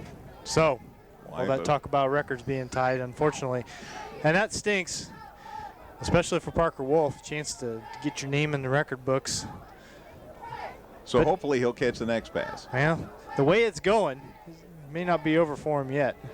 15-yard walk-off. He just walked off from the point of the interception. No, the interception does count. Well, hey, look at me. Don't know what I'm talking about. It was the play. It was after the play. So it was a dead ball foul. So, so Effingham. So okay. So clean white pants out there for this offensive possession. To the 24. First and 10 at the 24. Central with the ball at the Hearts 24. But again, the interception does stand. That came before the penalty. So let's see what happens here. Nate Thompson's the quarterback now for Effingham, and a whole lot of shiny jerseys out there. Trevor Donsbach, Trevor Donsbach, old number 28, will carry the ball now, probably the rest of the show for the Hearts. Who else we have out there? See if I can get you some other names. Zach Malcolm got the tackle. Got, gain of 2. Well, Styles Crow's been out there. I'm trying some new folks out there. Cohen Woods is out there now on the line. The guys that never get talked about. Thompson again's a quarterback now. Keegan Baker running in at the running back spot. Baker and Donsbach have been the 1A team as far as we got your A team. I don't want to call them B team because they're too good. So the 1A team, handoff to Baker, and Keegan Baker gets it out to about 25. Might have lost a little yardage on that play. We're down to 2:52, by the way, on the running clock. Brings up 3rd down, 3rd and 8. Chase Blumenstein on the tackle. I was writing a lot of stuff down. Keegan Baker took that last run. Yes. And did Donsbach have the one before? Donsbach did have the one before. Just making sure. Gain to the 26 here for Baker, so a gain of 2, 3rd and 8. 3rd and 8. There's the snap. Handoff, Donsbach this time. Donsbach. And he might have got back to the line of scrimmage. Who else haven't I mentioned here? Justin Walsh made the stop for the Cougars. Also out there for the Hearts is Jacob McCarty. Hadn't mentioned him. And I also hadn't mentioned that Jack Madison is out there. So he comes off the field happy. And Trevin Dust is in there. And who else is Grandma might try to make happy? Jonathan Zaruzin is out there. And these are the guys we're going to be talking about a lot next year. So the special teams are going to head out now one more time on the punt. And we're down to 1:40 to go. Yeah, Donsbach got brought down back at the 25, so loss of a couple 3 yards on the play. And going to get one more chance for Dawson Witten to punt before the day's over. He's going to take it about the 15. Quinn Minkhouse, the deep man here for Central, and he stops after it stops, and down he goes. He picked it up, and then down he went. Austin Herbeth was there first. Probably in a closer game, get chewed out for trying to return that punt, but since it really doesn't matter, number 40 out there for Central, whose number I'm not even seeing on the roster here. He tried to make a return and got brought down right where he picked it up. So it'll be 1st and 10 for Central at their 36, but the Hearts have salted this one away a long time ago. Pitch play coming to the near side. That's Hegan, and he's still on his feet, and he's out across the 45, and then a host of tacklers. Peyton Simmons among them for Effingham. And Hegan to the 47. So a gain to the 47, and that is enough for first down. Tackler was Peyton Simmons. That's the first down that Central has in this entire second half of play. First down in the second half. Holy cow. Pitch play going to the other side, the far side. Hegan turns it up. He's got a good run going, and he's inside the Hearts 35 and still on his feet, and finally goes down near the 20-yard line. But that was just long enough to end the game. Yeah, padding his numbers a little bit. Give Gabe Keeney credit for the last tackle of the game. Effingham a winner. Final score, Effingham 55. Breese Central 13. We'll talk with Coach Hefner, all of Dustin's stats, and you'll want to hear them all because it is his birthday, and all the scores that we can find. I'll recap a monster list of scoring. It's all on the way on a busy post-game show here on 97.9 XFM. Visit us 24/7 at danheck.com and check out the specials we have going on right now. No one will sell you a new Chevrolet or Toyota for less. Let us prove it to you. See you today at Dan Heck Chevrolet Toyota, South Route 45 in Effingham. Effingham Express Care is there for all your urgent care needs. They're open 7 days a week and no appointment is needed for all injuries and illnesses. Plus, they have on-site x-ray. And they accept all major insurance and offer a self-pay discount. For more information, visit centralillinoisurgentcare.com. This is the Lustig Custom Cabinets postgame show. Handcrafted cabinetry built right here at Effingham. We're back at Klosterman Field where a big old crowd is happy as they leave. Effingham a winner. Final score, Effingham 55, Breese Central 13. Hearts improved to 9-1 on the season, and we'll know in about an hour or so whether we'll be here next week or down in Salem. Either way, the Hearts live to play another day, and that's the name of the game in the playoffs. Let's run through the scoring. There was plenty of it. Central had the ball at the Hearts 10, and then they didn't have it because Jacob Stoneburner took it away. He ran 90 yards for the score. The kick was good, and the Hearts had a 7-0 lead out of the gate, even though they didn't start with the ball. Then with 7:26 to go in the first quarter, Central got the ball and ran 5 plays and 48 yards, highlighted by the 30-yard pass play for a score. The kick was good, and that tied it at 7-7. You thought, well, this could be quite a game, and then it wasn't. 4:17 to go in the first quarter. Hearts staged an 8-play, 66-yard drive highlighted by Nathan Shackelford's 30-yard touchdown run. The kick was good, and the Hearts were ahead 14-7. They scored again with 3:27 to go in the first quarter. 3:24 to go in the first quarter, sorry. At Central's 37-yard line. 2 plays later, they scored on that pretty 37-yard touchdown pass play from Shaq to Tristan Duncan. That time the kick was no good, one of the few that the Hearts have missed this season, but the Hearts extended the lead to 20-7. Then they scored again less than a minute later with 2:46 to go in the first quarter. They got the ball on the 27 of Breese Central, and Chase Woomer, first play from scrimmage, ran 27 yards, and the Hearts had another score, an 8-second drive. And Effingham had extended their lead to 27-7, and that's where things stood at halftime. Excuse me, after the first quarter. 27-7 after the first quarter. Effingham scored again with 9:53 to go in the second.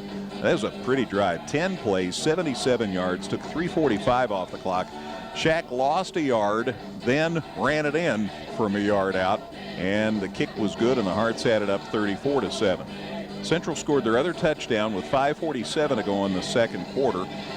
They got the ball in incredibly good field position, the Hearts' 9-yard line, and 3 plays they scored. The pass play was good to Watts for 7 yards. The kick was no good, but Central had made it 34-13. But the Hearts scored one more touchdown before halftime, a 5-play 51-yard drive that took 1:17 off the clock, highlighted by a 15-yard pass play from Shaq to Jet Gillum. The kick was good, and the Hearts had extended the lead to 41-13. Then, with 7:17 to go in the third quarter, the Hearts had it at their own 16-yard line. First play went for nothing. Second play went for an 84-yard touchdown run for Nathan Shackelford. The kick was good, and the Hearts had it up 48-13. And then they put the final nail in the coffin with 8:03 to go in the fourth quarter. 3-minute, 19-second drive took, a 3-play, 19-yard drive took 6-play, 34-yard drive that took 3:19 off the clock. I can't even read my own writing. Jet Gillum got an 8-yard pass, good for a touchdown, his second catch for a touchdown of the day. The kick was good, and the Hearts won at 55-13. The last 8 minutes played under continuous clock, and the Hearts got the victory. Again, the final score, Effingham 55, Breese Central 13. Hearts go to 9-1. Breese Central sees their season end at 5-5. And once again, we'll say if Salem wins, the Hearts go to Salem next week. If Benton wins, then the game is here next week. So that's what we know right at the moment. Dustin's working on a monster load of stats. Joe's getting scores. So are Gail and Brian back at the studios. CJ's ready to videotape some more. And I'm going to take a break. 55-13, Hearts a winner. More to come in a minute on 97.9 XFM. Evergreen Nursing and Rehabilitation Center is proud to announce their new outpatient therapy. Evergreen now offers physical, occupational, and speech therapies for their patients. If you need therapy, don't worry. Evergreen's outpatient therapy can help you too. Give Evergreen a call today for a tour. Whether you're in the market to purchase a new or pre-owned vehicle, Northside Ford on North Keller Drive in Effingham will find a car that works for you. Check out their selection of cars and trucks today.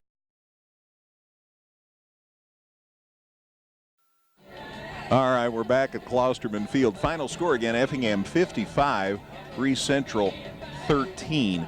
Dustin has a monster load of stats, and so let's go ahead and send it back to the studios. Gail and Brian, give us the scores you have, and we'll see if we have one more time to get updates on this post-game show. So what do you have in the way of numbers? All right, Greg. Looks like it was Athens over KZ Westfield 42-7. Final score, Pana over Redbud 46-12. 42-14, Tuscola over Flora. That's a final. 42-14, Tuscola over Flora. Bairdstown over Newton 31-6. Tough loss there. 7-0. Vandalia was the winner over Verdon North Mac. That's a final. It's still 0-0 in that Salem-Benton game after, late in the second quarter is the last score I had. And then Kankakee-McNamara defeated Paris, as you said, 34-14. And the most exciting game possibly, Mount Zion over Decatur MacArthur in overtime, the final 31-30, and it was a tough loss. They just didn't score the final points. So. Wow. And then the Illini game, the Fighting Illini 17, Rutgers 10, and that's in the third quarter. So Illini doing well. Illinois looking for their third straight win. Up ahead 17-10. All right, thank you, Gail. That'd be a big win. Rutgers having a rough year, but 3 in a row in the Big Ten is 3 in a row in the Big Ten, regardless of how well that opponent's playing. Here again, it was 55-13 Hearts, 9-1 on the season. And we're playing again next Saturday, and that's the name of the game there. Joe's running his Rolodex here, too. And yeah, Pena had a Redbud. Pena got the win there, I think we heard a moment ago. And wow, Mount Zion with a 31-30 overtime win over Decatur MacArthur. That is quite a clash. I just had a feeling that MacArthur would be a tough customer, but Mount Zion prevails by 1 in OT. And Vandalia is 10-0 now, friends. They have not lost this year as they beat Verdon North Mac 7-0. Dustin has more stats than ever. He has stepped up his game for the postseason. And I think he's ready. I wish that was true. Actually, the reason it took me a little extra time to get him done was because I might have forgotten to write down one play in the first half and had to go back and sort a couple of things out. But we should be good to go now. Hopefully Dave Woltman's not listening. He asked me to write down, fill out the sheet to send to IHSA for this game. So, obviously everything that they get is going to be spotless. I never had it out. After I use a little cleaning agent to get a couple of spots out of it. But Effingham dominated this game. They outgained Breese Central 510 to 192. Hearts ran 61 plays from scrimmage for 510 yards. Central 192 yards on 48 plays. Effingham ran the ball 40 times today and gained 321 yards, basically 8 yards per running attempt, scored 4 touchdowns on the ground. Meanwhile, they limited Central to just 73 rushing yards on 28 attempts, 2.6 yards per run there. Sorry to interrupt, but Mr. Woltman is down there listening on the field. He appreciates your efforts. Yeah, okay, well, I it's like I said, it's all good now. It just got a little hairy there for a second. The Hearts passed the ball 61 times, completed 14 of those for 189 yards, only had 1 intercepted. 3 of them went for touchdowns. For Central, it was 20 pass attempts, 7 completed, 4 intercepted. 4 intercepted, and we'll get to that in a second, but 119 yards through the air for Central and 2 touchdowns, but again, 4 of those passes intercepted. In fact, Central turned it over 7 times today because they fumbled 4 times, lost 3 of those. So Effingham turned it over twice, but they took it away 7 times, and you're usually going to win if you do that. I mean, that's a pretty good start. So the Hearts, again, win the turnover battle. And also, penalty-wise, they did get penalized 5 times for 65 yards today. Central 4 penalties for 39 yards. But, again, Effingham outgaining Central 510 to 192. First downs, Effingham had 19 of them in the game, 10 on the ground, 9 through the air. Central just 8. 4 rushing, 3 passing, and 1 by penalty. And again, they only moved the chains twice in the second half. Looking at some individual numbers, Tyler Hegan, 91 yards on 24 carries. This is a guy who had some big games this season and some big games down the stretch for the Cougars, and Effingham bottled him up pretty well, 91 yards on 24 carries. Shane Becker, he netted a negative 9 yards on 2 attempts. Of course, one of those was on a blocked punt that the kick never got airborne and past the line of scrimmage, and he fell on it, and so he had to eat some yardage there. And then their quarterback, Kyle Athmer, he lost 9 yards on 2 attempts. One of those on the only sack of the game for the Effingham defense. They threw him for a loss of 9. Athmer throwing the ball, 7 of 20 for 119 yards and 2 touchdowns, but he was intercepted 4 times today. He was intercepted 0 times all season long. And then he had to play against Parker Wolf, and things changed a little bit. He found Shane Becker 3 times for 104 yards, but 95 of those came on two of his first 3 pass attempts of the game, a 65-yarder and then a 30-yard touchdown strike. After that, Becker only caught 1 more pass for 9 yards. And the only other touchdown for Central was a 7-yarder to Gavin Watts. That was Watts' only reception of the game. Christian Tahondon had 2 catches for 8 yards, and Marcus Price caught 1 and was brought down at the line of scrimmage for no gain. And again, Becker, he had the lone Central interception of the game and an 80-yard return. And then he also punted the ball 4 times for Breese Central for 147 yards. 147 yards, and divide that by 4. I'm gonna do the math real quick. That was a 36.8 yard average for him, and so he did a pretty good job for the Cougars. And he also, let's see, Tyler Hegan had 5 kick returns for 106 yards. Marcus Price 3 returns for 51 yards. So there you go. Those are your individual numbers for Breese Central. Now switching gears to Effingham. Nathan Shackelford, he threw the ball pretty well today. but he ran the ball exceptionally well. 216 rushing yards on 10 carries for Shackelford, 3 touchdowns. He had touchdown runs of 30, 1, and 84 yards. So again, 216 yards on 10 attempts. And Chase Woomer, he still had 130 rushing yards. He ran into some tougher times in the second half as the Central defense keyed on him a little bit, but 130 yards on 26 attempts. And Wimmer did find the end zone once in the first half. That was a 27-yarder. Now, Dawson Witten, officially, according as far as the statistics go, he had to eat a 24-yard loss on a play that was not his fault at all. It was a high snap on a punt attempt, and then he had to go back and get it. 24 yards lost on that play. Keegan Baker, 1 run, didn't gain any yardage there. Trevor Donsbach ran it twice for a loss of a yard. I'm going to get through this real quick because Coach Hefner's up here, but Nate Shackelford, 14 for 21 passing it for 189 yards and 3 scores, just 1 interception. Jet Gillum had 5 catches for 65 yards, including 2 touchdowns, an 18-yarder and an 8-yarder. Duncan, 5 catches. Tristan Duncan, 5 catches for 105 yards, including a 37-yard touchdown catch. Cam Calber, 10-yard reception for his only catch. Holden Lewis caught 1 pass for a yard, and Colin Weymouth caught 1 pass for 8 yards. Dawson Witten, 3 punts for 100 yards. That's a 33.3-yard average. Fumble recoveries, you had Jacob Stoneburner, of course, that played the opening possession of the game, a 90-yard return for a touchdown. We'll have to double-check on the numbers there, but if we're good on that, then that would be a school record. Also a fumble recovery for Austin Herbeth. And Parker Wolf, 4 interceptions, which equals a school record. A long-standing one, Bob Smothers, back in 1972.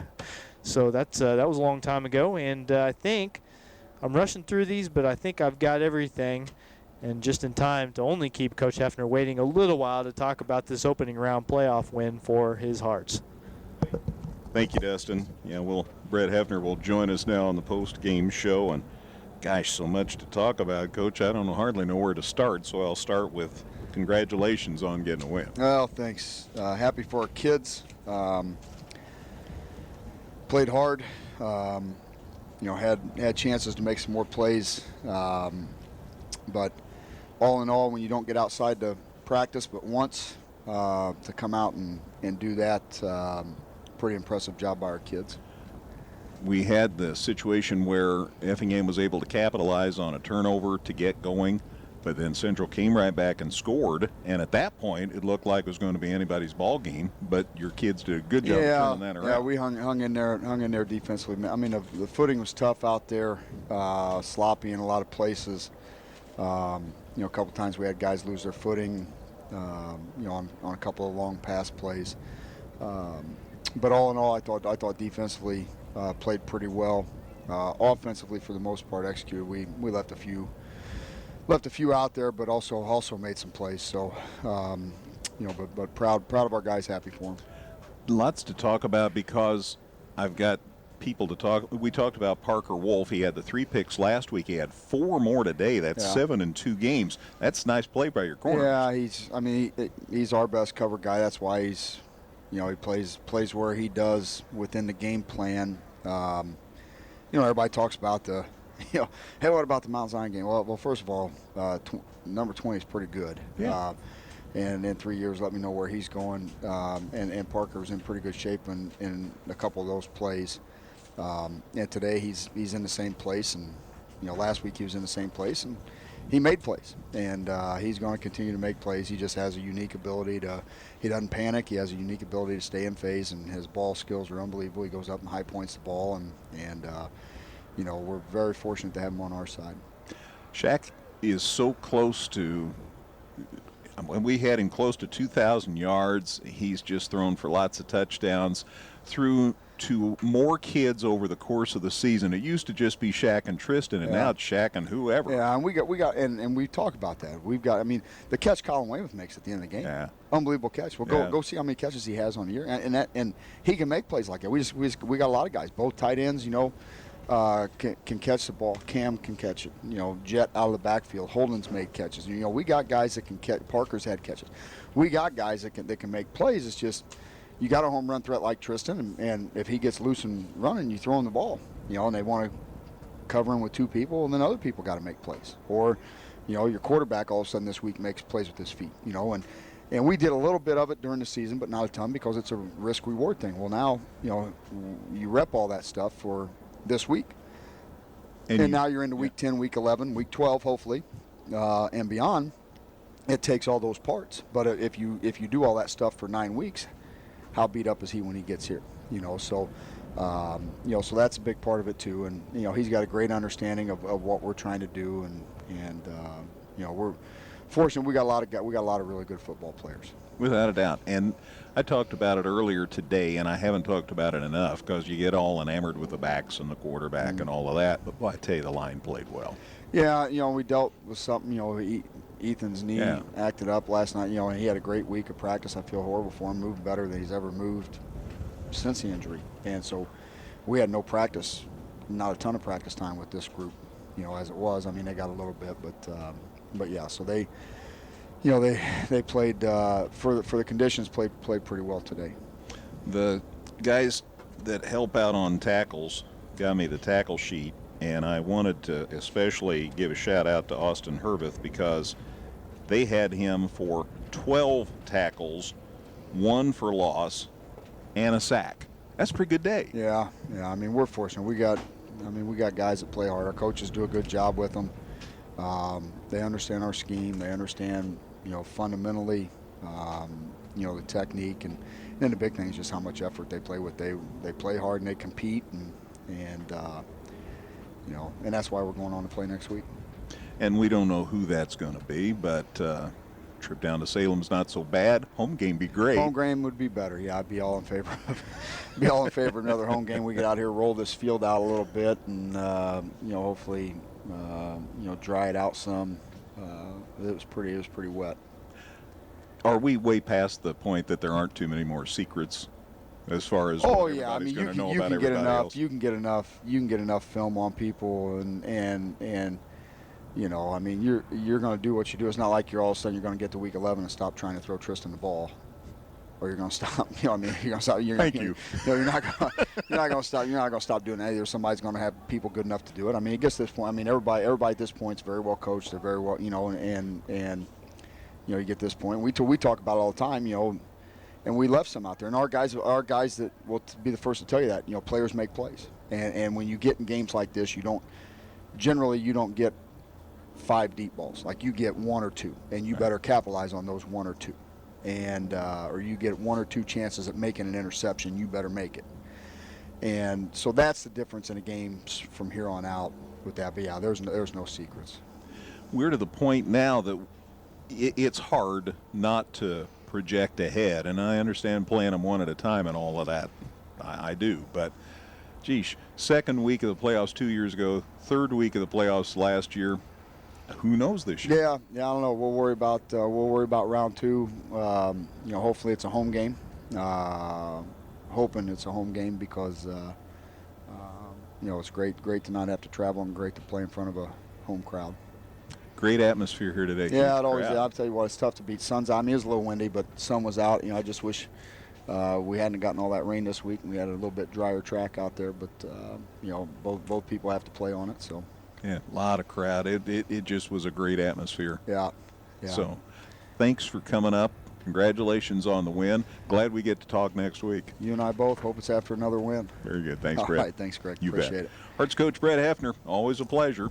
55-13. The Hearts improved to 9-1 with the win here today. And Dustin has more stats. No, I actually managed to get through it all.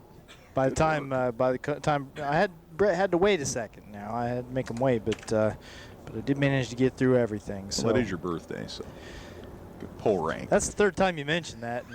And I'm continuing to mention that. They're into the start of the fourth quarter. Salem and Benton are still scoreless. Wow. So I wonder what the field's like down there. You gotta imagine that they probably got their fair amount of rain this week too, and sounds like it might not be the most well played game for nobody to score at all. There's a couple of really good defenses going against each other, I guess, possibly. down there at old Jim Fink's Field at Salem High School. All right, so no score into the fourth quarter. I do want to go back to the studios because I know games are starting and ending and we're at different points of things. So, Gail, what do you have perhaps in addition to what you gave a few minutes ago? I think the only one that I hadn't mentioned, they ended the game a few seconds after I spoke to you. Fisher over Cumberland, 26-14. And then the Illini game, Illini now up over Rutgers, 30-10. So 30-10 looks good to me. You bet. Sorry your alma mater went down, though, today. Cumberland. Me too. Had a good year, though, so congratulations to them. Congratulations again to Newton for making it into the playoffs. They had to work hard to get there and had play number one, so that's a tough draw, and go all the way to Beardstown to do that. So that's the situation. Again, the final score here, Effingham 55, Breese Central 13. If Salem wins the game with Benton, we go to Salem next week. If Benton wins, then the game is here. Either way, we'll have it for you, of course, on your home for Hearts football, 97.9 XFM. Thanks to the coldest man in town, I should say coolest man in town, C.J. Schmidt. He was up top in doing the iceberg duty up there. And thanks, Gail and Brian. Nice job back at the studios, as always, for taking care of us. Thanks to Joe Garland, our spotter here today. And thanks, as always, to Dustin White, who is still writing down stats. Moving on to the IHSA stuff now, making sure that the whole world knows what happened. It looks like you got a score update over Joe's there. got an update. Salem has scored, so it's Salem 7-0 now. 7-0 Salem, and that's in the fourth quarter, Coach. That's in the fourth quarter. All right. Bred like me, hoping for a home game next week. So, for all these people, and thanks, Mr. Woltman, for your hospitality. Again, we will let you know. We'll get it on the air, get it on the website, social media, just as soon as we know about a final in Salem and Benton as well. But we'll I believe, Greg, it's 7-0 Salem right now. Yeah. Good. Thank you, Gail. Appreciate that. So the bottom line is the Hearts are playing next week. So somewhere against somebody, we're going to have a football game next Saturday. And, Dustin, that's good news. Yeah, you want to stay busy and keep the month of November booked, Be starting to think about, basketball season starts pretty soon. Are we going to get any sort of a break or not? We had a week and a half last year, so we'll see. We'll see. That's Dustin White for him and for Joe and for Brian and for CJ and for Gail. I'm Greg Sapp. Again, the final, Effingham 55, Breese Central 13. Have a great weekend, everybody. Thanks for listening. This has been a production of Premier Broadcasting Incorporated.